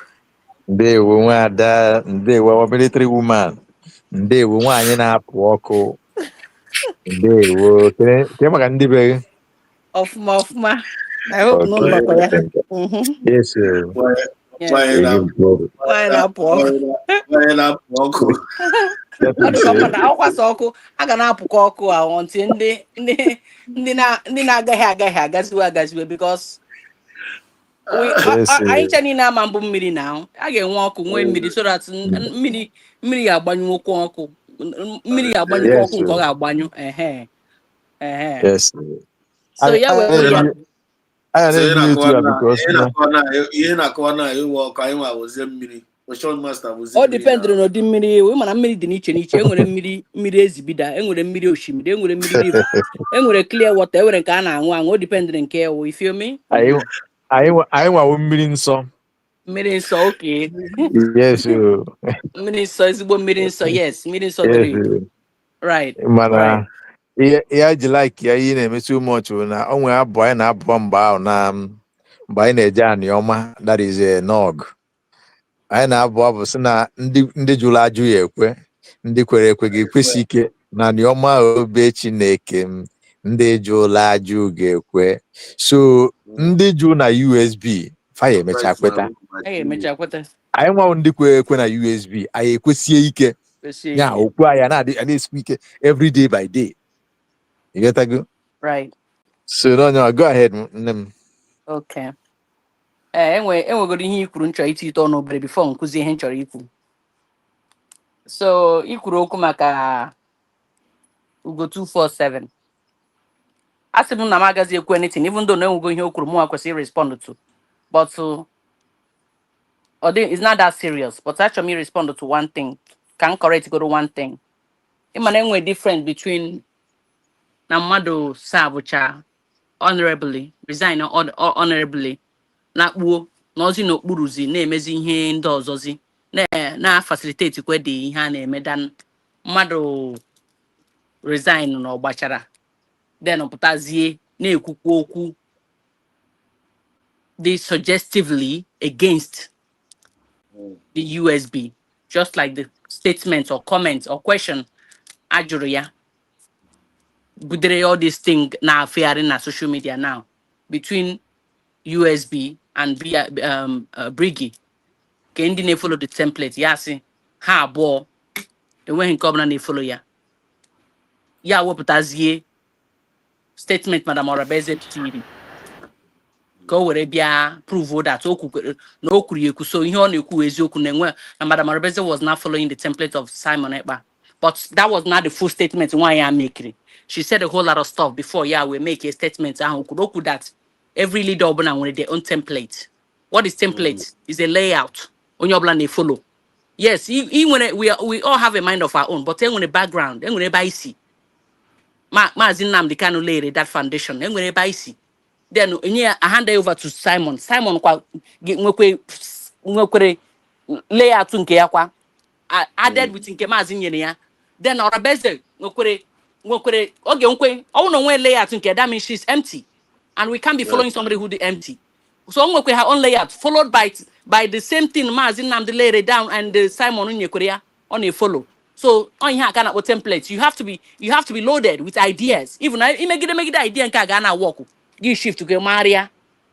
Only the end will justify me. Or maybe somebody have to change something or the topic because I just kuchoku nke kpọrọ onwe ya ikuku na mecha ma n'ọnya bupụtara anyị chata kitazi achezi ikwu na-ekuzi ka ọ n'okwu template ka gị na-ekuzi. I see that as a form of distraction. You understand? So that shouldn't be that serious. But I just don't want to discredit anybody. That man who go 247, he did a wonderful. He did a wonderful job by standing by the USB. Mgbe abatara Finland yana dasabo before dasabo adapu ya wono we anoshike orizi no bochi nke to resign mana my whole anger wo resign re only resign noro no onwe gi mana resign buputara ya na resign re so nwa we Biafra na iruru oru ọma nwere digot ijugisi gi gini kwanu mere but only izoro ya na onwe ga ya ma ho my brother nwodego yin ga jugi enwodo yin ma ga ma na resign re. But if you resign, something there against or suggestively against our government, we have every right to respond. So I show Muhammad be akwana young her rights. I want the right to quit Joe. My jaw because of your bubutaria, but all no bubutaya. Nobody will ask, nobody will even know. Only Buhomanobi. Only Buhomanobi where resign ya. He got no quietly. Would you go madin? nọrọ quietly na support kwa n'akụkụ ebe ị nọ. But ọ na iwe na-ewe gị ọnụma na-ewe gị then gị bịazi na-ewerezi idea na-efle up ma na-eti ga idea ihe dị agha na-arụ ịga ụmụ ihe dị agha then anyị jụwazie gị ya dịzị ka nwezi onye na-ekwuzi okwu ọjọọ ọ ya webe nsi abịa. That is by the way, I'm not gonna overemphasize on that, but onye ọla mara ihe ọ na-akọ because ọ pụta na-continue na-ekwukwu okwu dị agha. Honestly, I'm a respond kwa o enwedo onye ga-ekwu ihe a na-akọ eri na social media onye ekwukwe na onye ekwu I'm a respond because enwe onye ga-abịa ihe a na m na-ahụ this light I'm following enwe onye ga-abịa kwuo anything against it without me responding. I'm gonna respond. So That that's is by the true. way. That is truth. I totally agree with you, our brother Ugu 247, because I listened to that very partner Twitter today. So when getting it will them bring because Ugu 247 the other can even call we got but waga bazionu because of also a one can abazionu other nukwa do about and the yoku dia taliro. It doesn't tally with the template because now Dr. Ngozo Rabeze was giving a narration. Then he cut out that place. Right. And even as at that, you see one thing in life. That's why Mazin and the Kanu US that now the way we the black people reason sometimes on a as on that Steve no I want you see there's one thing I learned in life. Be bold enough to say I am sorry when you wrong. Very simple. It doesn't take anything from you. I don't see reason why Mazi 247 that everybody loves so much. Get you bring that kind of a video as in can we justify Thank template. you, my brother. No. For saying this right now. You were a very truthful person. I hold you to that. Thank you. Appreciate that. Our DPM they follow the template. It was a day. Even without anybody, giving any written document, you see it with your eyes that now this government is following the footsteps of Obatobi and Mazin Nandekano. And let me tell you, just like you say, the Wada leaders, you see, I may follow your template now, but on my own way, implementing it on my own way. That is that. I may have something to add or something to extract. That is, take a little bit out and add my own distance.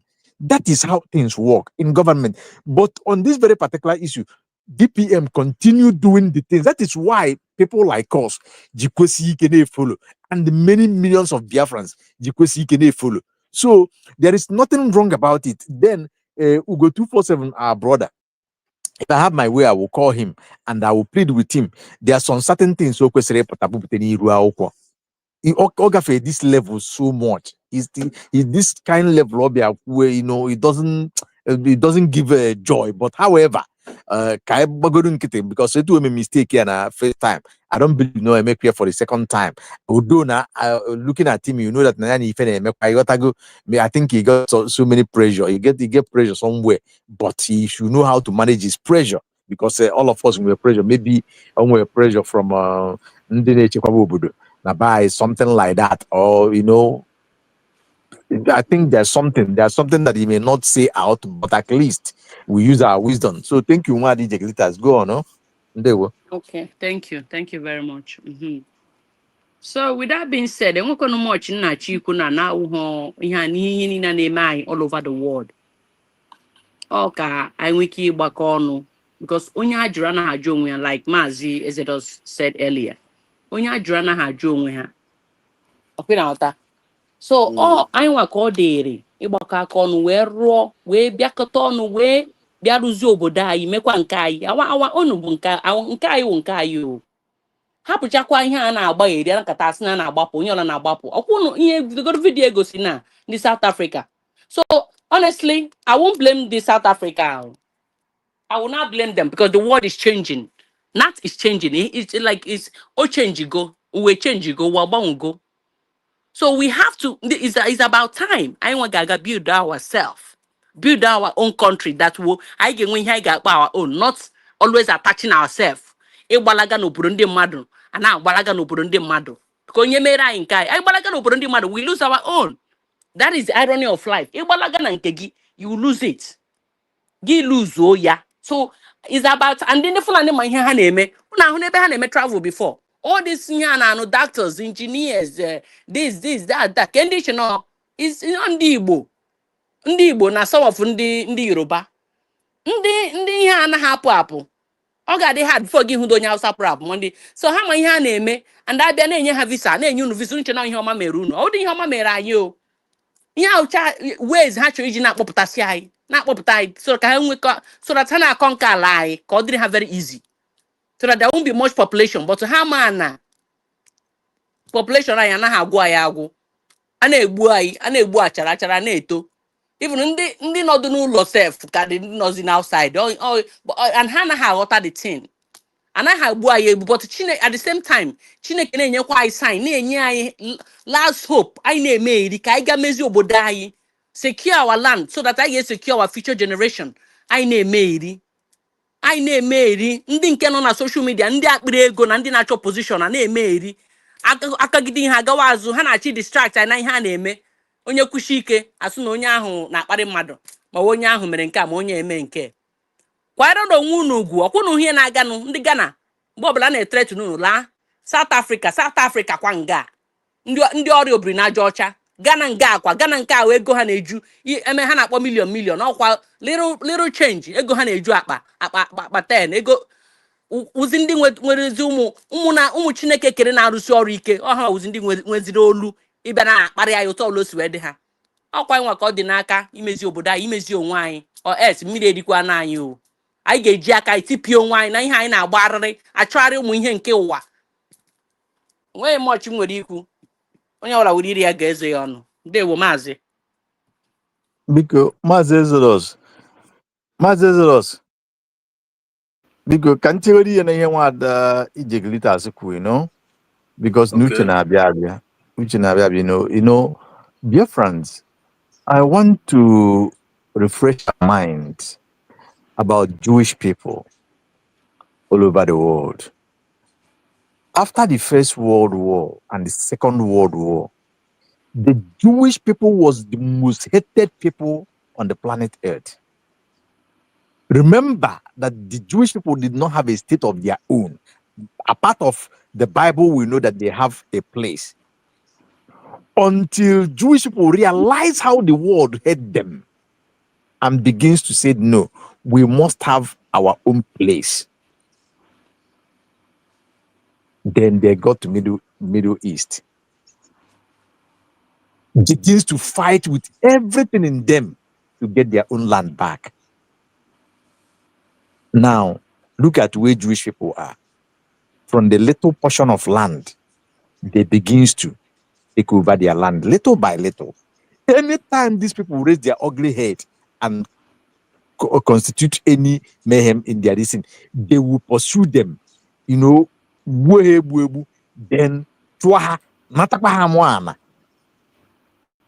now advance. Now, look at what is happening. A reverend father here from Benue was crying, narrating of how Fulani, I think the man is in US. He said he called people from his village. The first 8 people he called, all of them was died by this thing. And on that particular day, also about more than 2,000 people there, but major part of them have gone by these people, Fulani men. At that very particular night, he called. Over 200 to 300 people was died. And nobody, no television is talking it, no radio is talking about it. He's calling for help. Now think about it. Look at Benue, look at Enugu. Now look at what is happening in Enugu State. As we are talking now, a lot is going on there. These people have entered doing a lot in that land. On Imo State, I saw Governor Ezioku complaining. Governor Ezioku, upon all his political destiny, he did not use it. This one is happening at what do you call it? This place Evangelist Ebukobi is building his this thing. Is a new ministry now, new church, that big church in Imo State. That is where Governor Ezioku come from. Look at what these people have installed in many places. So Biafrans, you see, people are just looking this thing with soft eye, but it's far bigger than that. If we don't take time, there comes a day you will call in your village, in your town, in your city. You will see that the news that will be coming there will be marveled. So what do you need to do? We need to begin to cut them. You see, the terrible mistake that our men did,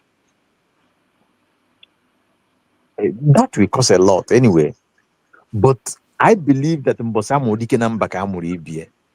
there are still many Biafrans will be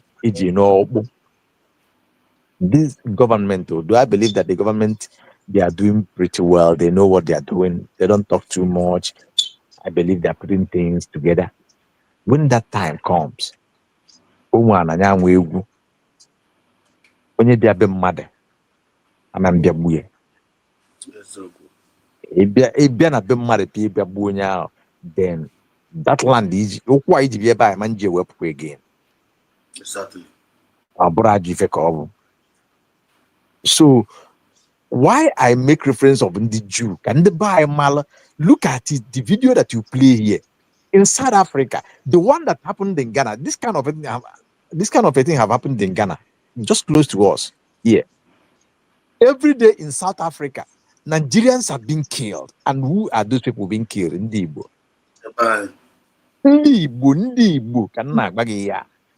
Many of them are friends. Many of them will know them. You can know them. Many of them are known. Our people, as well. So it is time that all of us should think home. What is holding you? Don't think that you cannot help. You cannot do this or that. Your 1 cent, your idea matters and count a lot. Give that token. Government have everything to work on. What we need most now is finance. You have seen the one that is going on, what they are doing with it. Upon that the finance is not there, this USB government is still fighting to all fronts, to multi-dimensions. It is not easy. So everybody should come together. Let us not be, or let us do it like Jewish people. Let us fight everything humanly possible and reclaim our land. Mazin Nandi can say that not as he's alive, that not even an inch of old Biafra map to be given to any Fulani or any country or any neighboring place. And we see him stand on his word. We that are free, what are we doing? Mazi Simonep vowed that nothing will make us lose any inch of our territory. And we see it. When there was here, look at what is going on.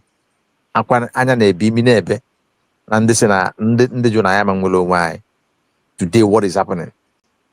They're still gonna cry more because it is in Oko or just Koge. Instead of Chineke. So Ndubai Kaibana Mbo Urusieke Kairapu Imusiji Kanyari. Do not allow the distractions on a social media. Do not allow the distractions from the camp of the enemies in disguise. Do not allow the distraction from the enemies within. Those who comes to tell you, but when you look at their attitude, when you look at their programs, you see that they're inciting people. Then distracting people, bringing doubt into the people's mind, the people that will be, funding this liberation. Do the best you can. Let us all So, stand hands to hand, shoulder to shoulder, then confront our fears and yes, make sir. our nation, our new nation, proud. Thank you. Confirm. Deo. Thank you so much. Thank you so much. My voice will not talk off, ma. Please, Your voice is Triple M. loud and clear. Okay, Triple M, can you hear me?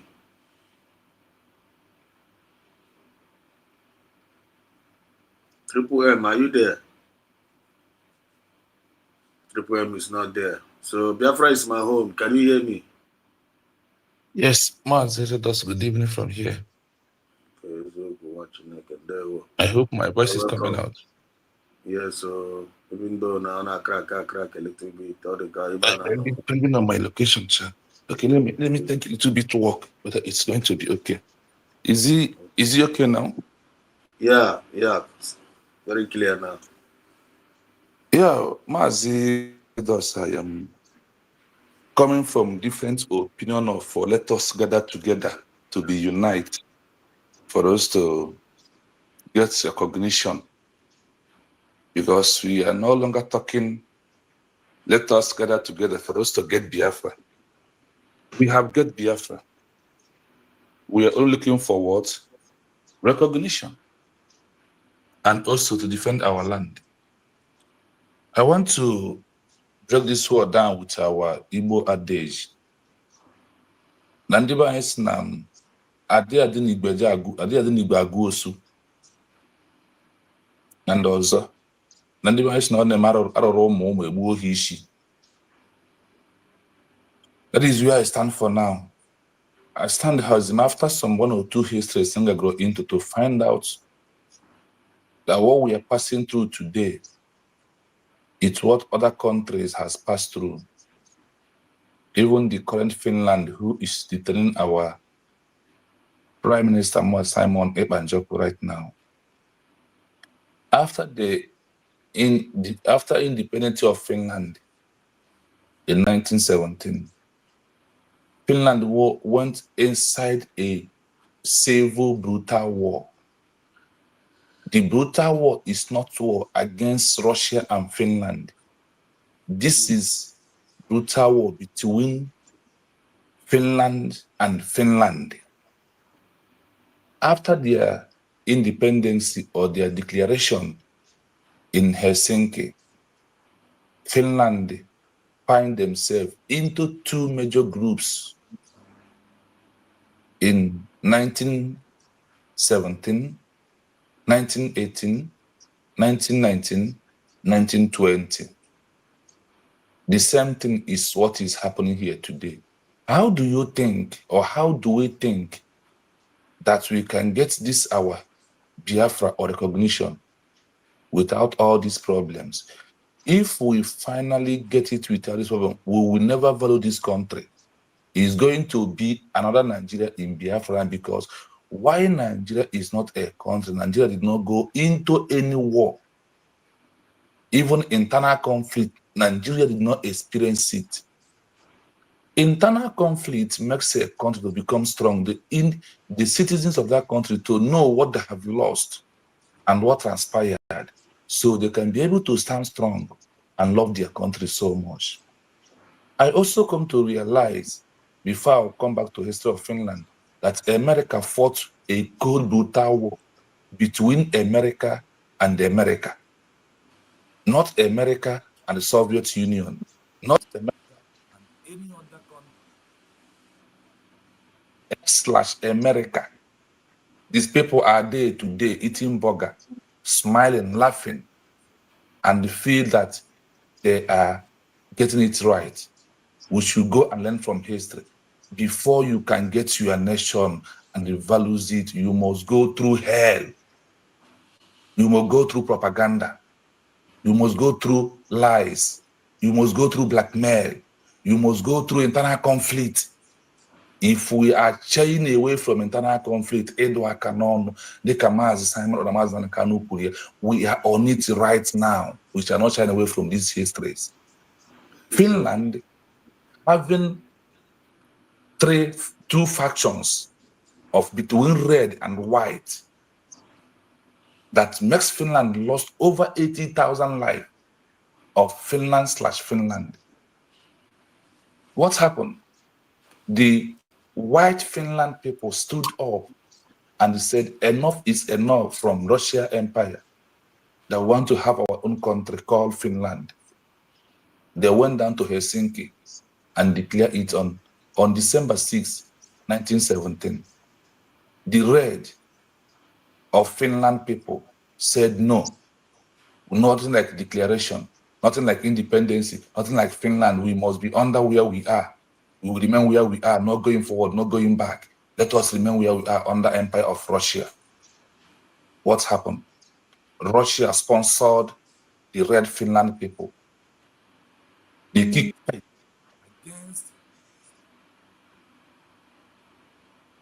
against fight, citizen by citizen. The army of Red Guard Finland and the army of White Guard Finland kick into civil war, internal conflict. What happened? The Red Guard Finland, who refused the independence of Finland, lost over 38,000 to 40,000 citizens. Overview of all is 80,000 citizens of Finland. But do you know that inside these 80,000, that the whites only lost 10,000? At 70 was those who run to exile in Russia. Until today, they still remain and never come back. Do you know also that among those that were arrested in Finland, that over 13,000 Red Guard army was arrested from the hands of, that the white people of Finland arrested this red rebel, red terrorist, red insurgency in Finland. They was arrested and they put them in prison. Over 13,000 died in prison with the hunger and disease that the government of Finland gave them as a punishment. About 4,000 or 6,000 was released and set free after they had granted them amnesty. We are talking about Finland that is holding us about today. History must repeat. A country must follow a history of a country before they will get their independence, before they will get recognition, before they will be free totally. So, in line of this Finland history and what happened to Finland, the white, do you know, after all said and done, that white, that when recognition needs to come, Germany comes in and give those white who stand as a government recognition, and they help them to chase away, to push away this Red Guard Finland. After said and done, Germany helped them to conduct another self-referendum, which the vote was 97%/100%. The white get 100%, the red gets 97% in Finland. And why am I saying all this? I want us to know that Poland has internal conflicts. Australia has an internal conflict. Bangladesh of yesterday has an internal conflict. America has an internal conflict. Israel has an internal conflict. Go and check all these countries that are doing well today. They all have an internal conflict. How the internal conflict begins? When you refuse in the independence of the country, of the new country, it breaks war. Today, we are already internal conflict. And the internal conflict is increasing every blessed day. To prove to you, we won't pass through this way without the stress of internal conflict. What does mean that we are internal conflict already? Internal conflict starts from social media. Before we went to Finland, there is internal conflict between DOS, accountability against not accepting their declaration. And on social media, blackmailing, propaganda against the declaration of the United States of Biafra on November 29, 2024. Today, you see those who even follow us went to Finland coming against what we are doing, saying manner of names, Radio Arama, and all of them, turning against the declaration of the independence of United States of Biafra today. All these are internal conflict. It must start from social media. Social media push it so much, like the way social media push for the Finland internal conflict, and the cost civil war of over 80,000 lives was lost in general. now between we Biafran people? How do you think that other country went through this way? And you know that the most highest sabo, the most hard people to control this world is an Igbo man or Biafran people. How do we think that we can get this Biafra without internal conflict? We will never get it. Internal conflict is not about Nigeria. It's not about politicians. It's about you and I who went to Finland and they declared and we come back. He said, no, it's a terrorist cover. It's a terrorist USB. It's a USB charger. That's what it is. I want to tell our people also, without declaration, no recognition. From 1967 to 1970, when he kicked off the war, after 1 year, Tanzania was the first country who recognized Chukwuemeka Odumegwu after he has fought 1 year. After Tanzania, Ivory Coast, it takes another 1 year. After that, Zimbabwe. After that, some countries recognize us not officially. In the fact of the way the Montevideo Accord said, the Montevideo Convention said this is how it has to go. And my people, we must face reality. It's not all about ourselves. It's about history. It's about laws. It's about what we are doing. We can't get this, we can't get this recognition with all this. Without all this, we can never get it. All these things will be there. Then those who recognize us need to see how we handle it and how we stand. Are we going to, because of internal conflict, we said, okay, let us leave. We are no longer believing in our Independence Day of November 29, 2024. Are we going to do that? That's why I ask a question. Have you prepared yourself more than the way you were before? Because what is to come is bigger than what we are seeing already. If we are really ready. Are you really ready? It happens today.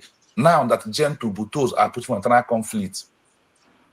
In Montevideo Convention call in 1933, they said, if any liberation army refused to surrender, pay loyalty to the new government of the country, that those people are calling for eternal conflict. And they are, in the Montevideo Convention in 1933, they said that those people they have only 3 names you can call them.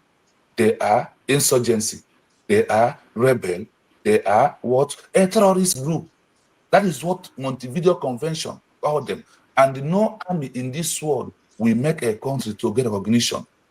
A government recognize a government. Army is under the government, it's a structure. What is the work of Biafra Liberation Army? They said their work is to help the government to establish its country by them defending the integrity, the territory, the borders, and bringing peace, and also forcing law into the citizens for them to accept there is a new country, there is a new government. But if they are not doing this one, overview of it is that they are a rebel in the country, and they are the one pushing for internal conflict.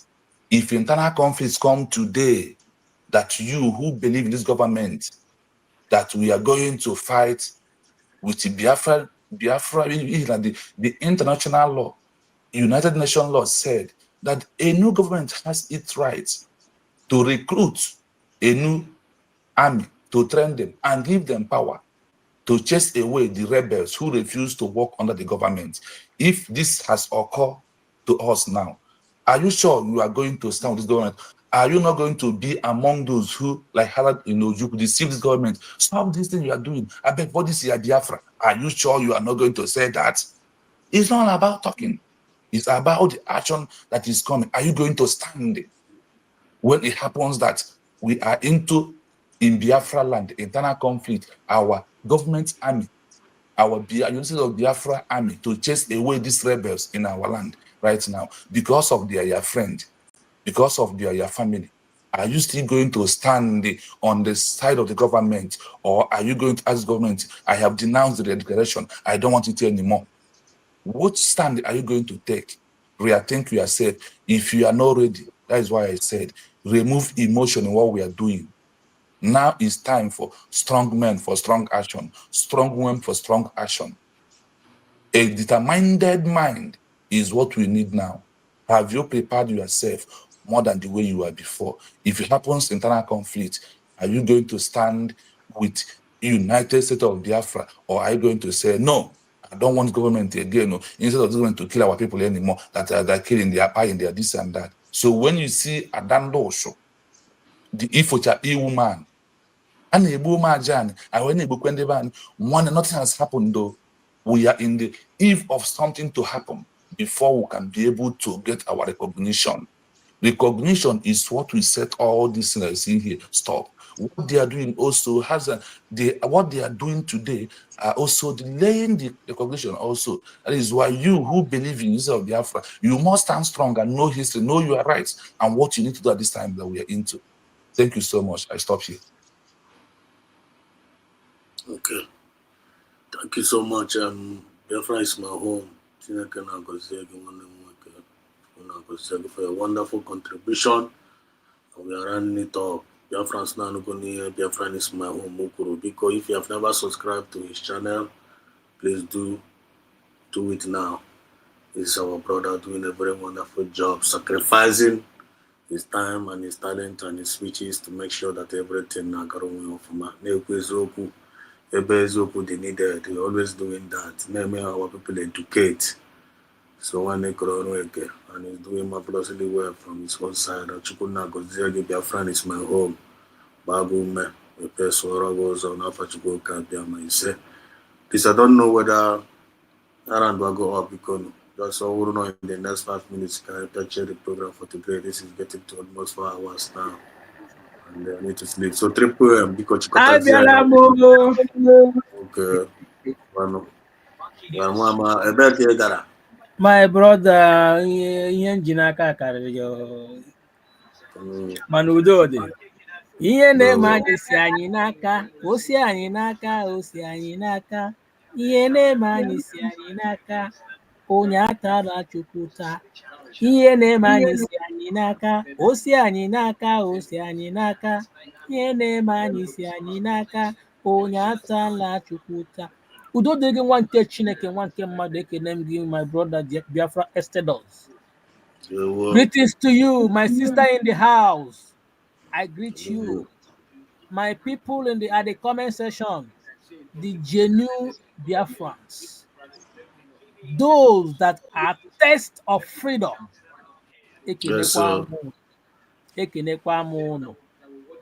For me, I am so hungry. I'm thirsty of this freedom. I'm hunger.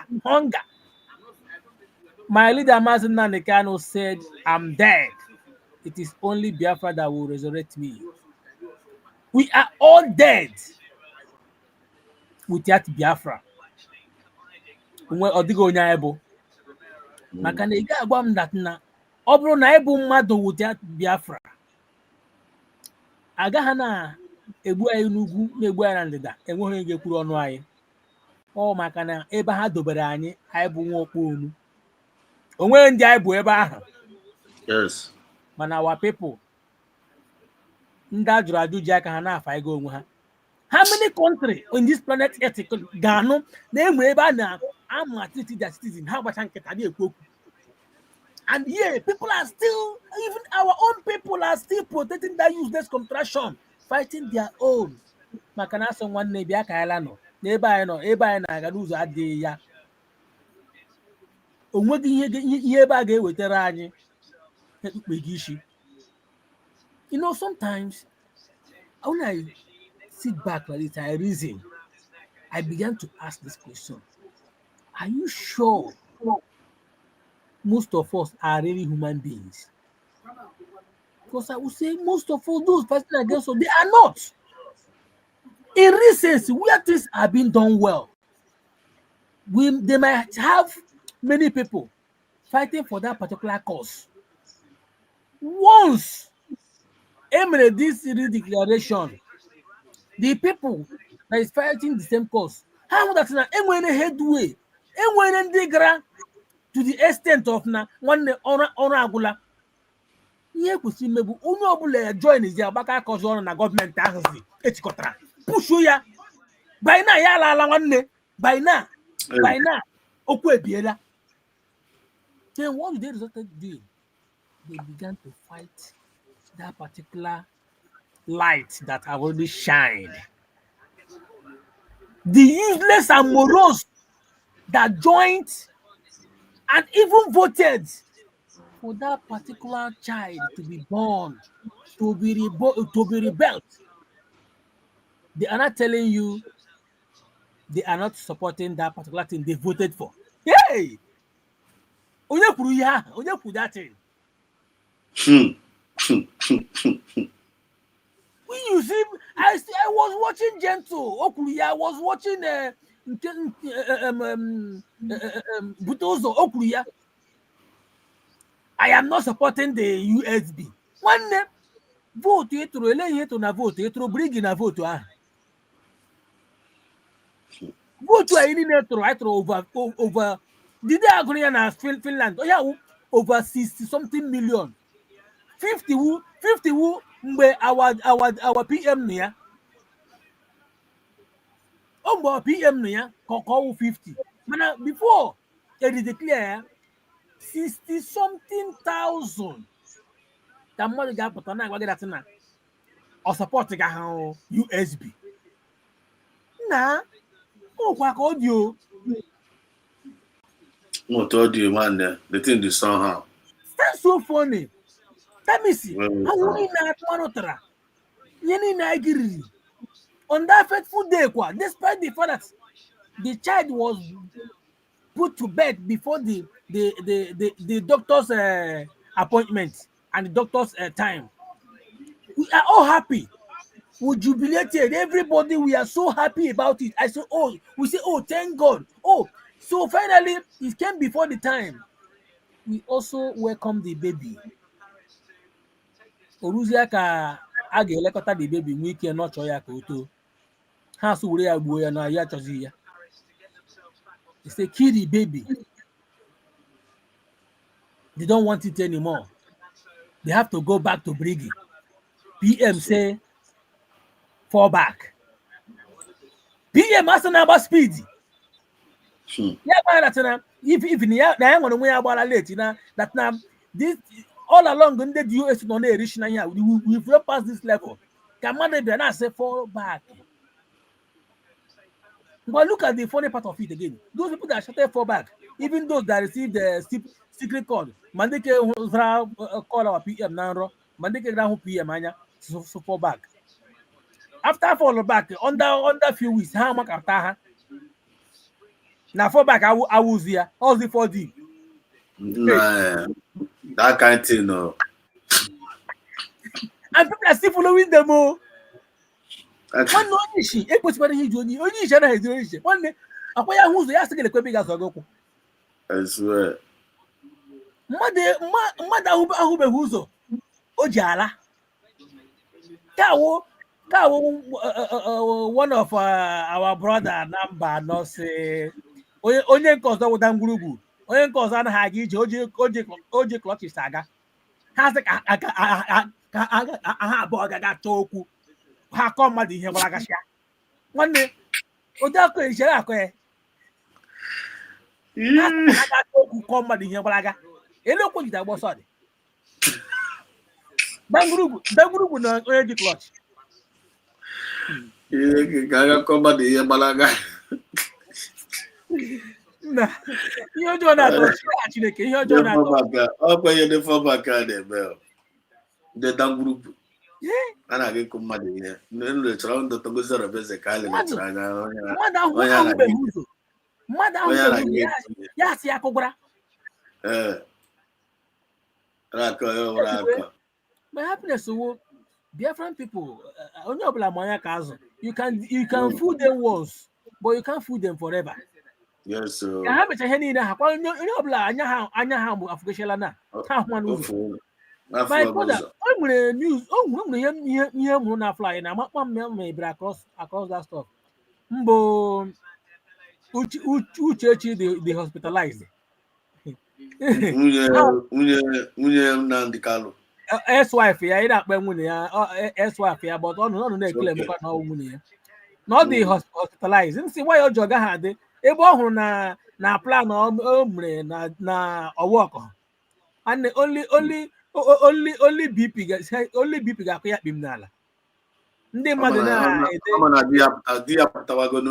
I'm telling you, ndị mmadụ na-edere ya quick recovery.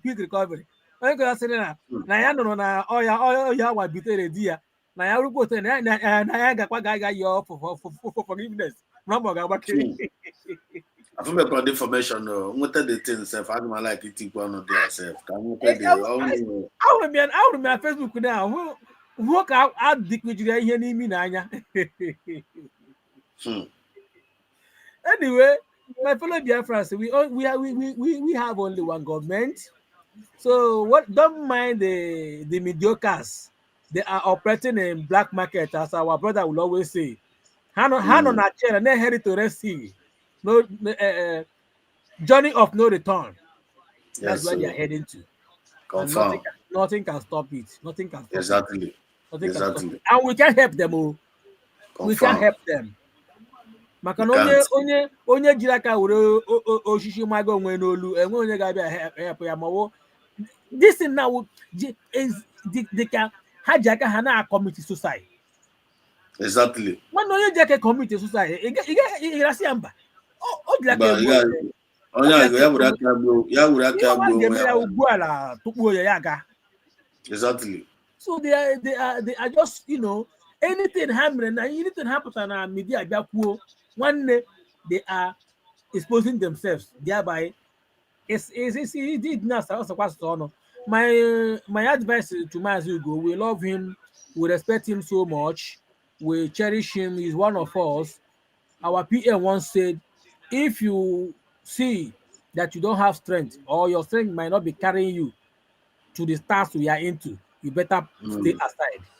But now, ihe na like ihe ọ na-eme na ọ gaghị apụtasị na DPM efulogen template ele ihe ọma wụ the template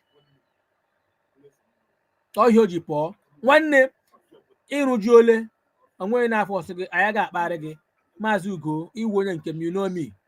So ayọ na ayọ gị otu isi na anyị resign na ji nwayọọ baa ime ya nwe other program gị imeme. Don't come and be talking anything about government. It's when onye ajụla gị ihe gbasara government, then don't come and say anything about government. Ka that your respect dịrịla gị maka ọrụ agwụbe anyị lọtaba anyị, you can still come and contest for something.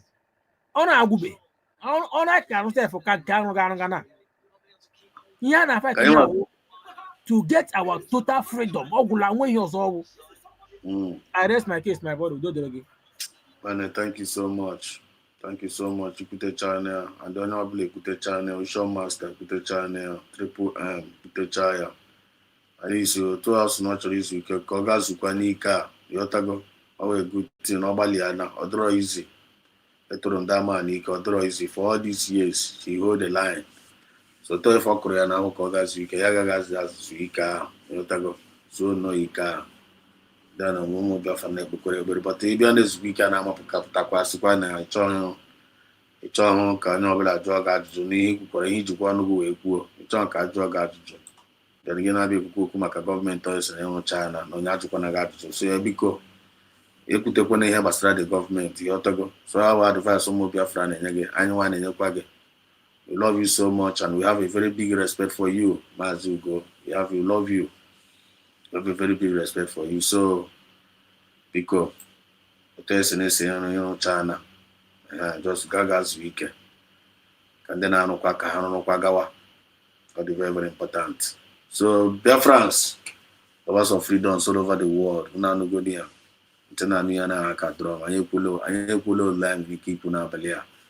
There is Gaga. You have to go image with Gaga because you see na ETN and Koza and around about ETN we don't do YouTubers swap English. So there is Gaga going on in the camps of our enemies. Don't be distracted. USB with the only government if I'm everybody must all eyes on USB. On whatever thing you have, just like Ocean Master said. That's your 1 cent, that's your 2 cents, that's your 1 million, that's your trillion. Bring it on. Come and use it and support the government. Then of Triple M, I go on. So no Badanya. Abachakwaso, Aga Gomaya. So ndị iberibe ga-continue na-awụkwa ndị iberibe. Dangwurugwu na nwanne ya na-achọrọ ego ịkụ mmadụ ihe ka ha gbalaga chekizie ya ebezi ụkwụ ha ga-eji agbazi ọsọ anyị maka ndị fallback na-eme a na-agaghị ịkụ mmadụ ihe enweghị moral enweghị ụkwụ a na-afụwashi anya onweghị ya na-afụ. So those people are distractors. Pay attention to the USB government and do your best and leave the rest to God. So I got happy about for tonight. When can I give you and I put so long live Masin and the Carlo. Long live Dr. Ngozo Arabese. Long live PM Saminepa. Long live USB government. Long live every genuine cabinet members. Long live Biafran USB Army, Navy Force, Police, and all the forces of USB. Long live you. Then in the job your child when I know kind of go from. Long live every media out there doing the needful. Long live genuine Biafrans all over the world. Long live all my brothers that have joined it tonight, that being a part of this program to contribute in your comments and even in the studio. Thank you so much, Osho Master. Thank you so much, Triple N. Thank you so much, EJ. 191 Chikuna Goziegin for your sacrifice. Thank you so much for every other person that have joined in tonight. Biafran is my home. There were. Thank you, Lord. Thank you for coming in. Ngozi, Maureen, Sisi, Obaka, Ununina, name them. Because I'm special. All of you. Chinyere, Aboni. There were. The Piero that gave Super Chat tonight. Thank you so much for that wonderful gift. Chukwu Goziege. So from me, from here, Biafran Exodus TV, always bring you the message of redemption, we the people, and liberation to the hearts and the minds of our people. So hope to see you some other time. I love you all from the depth of my heart. Kachuku na gozie each and every one of us. Kana wafuma teta ofuma, ga ofuma mata ofuma. Abara egbu anyị ga-egbu onwe ya. Abara nga ya babula anyị gbana agela mkpapụkola ya n'azụ. Onwe ya nọchiri onwe ya na gị nọchiri anyị. Ọ ga-adịchara anyị niile na mma. Maazị Nnamdi Kanu is coming out soon. PM Saminepa is coming out soon. A result got borrowed. So if you're supporting the government, continue to support. Omemma menega niru. Omenya ojo kakwagobi menegwa ga niru. Onye marasu yasu onipe. Marasu yesu kasha pakage. So from me, from here, it is good morning. See you some other time. There will.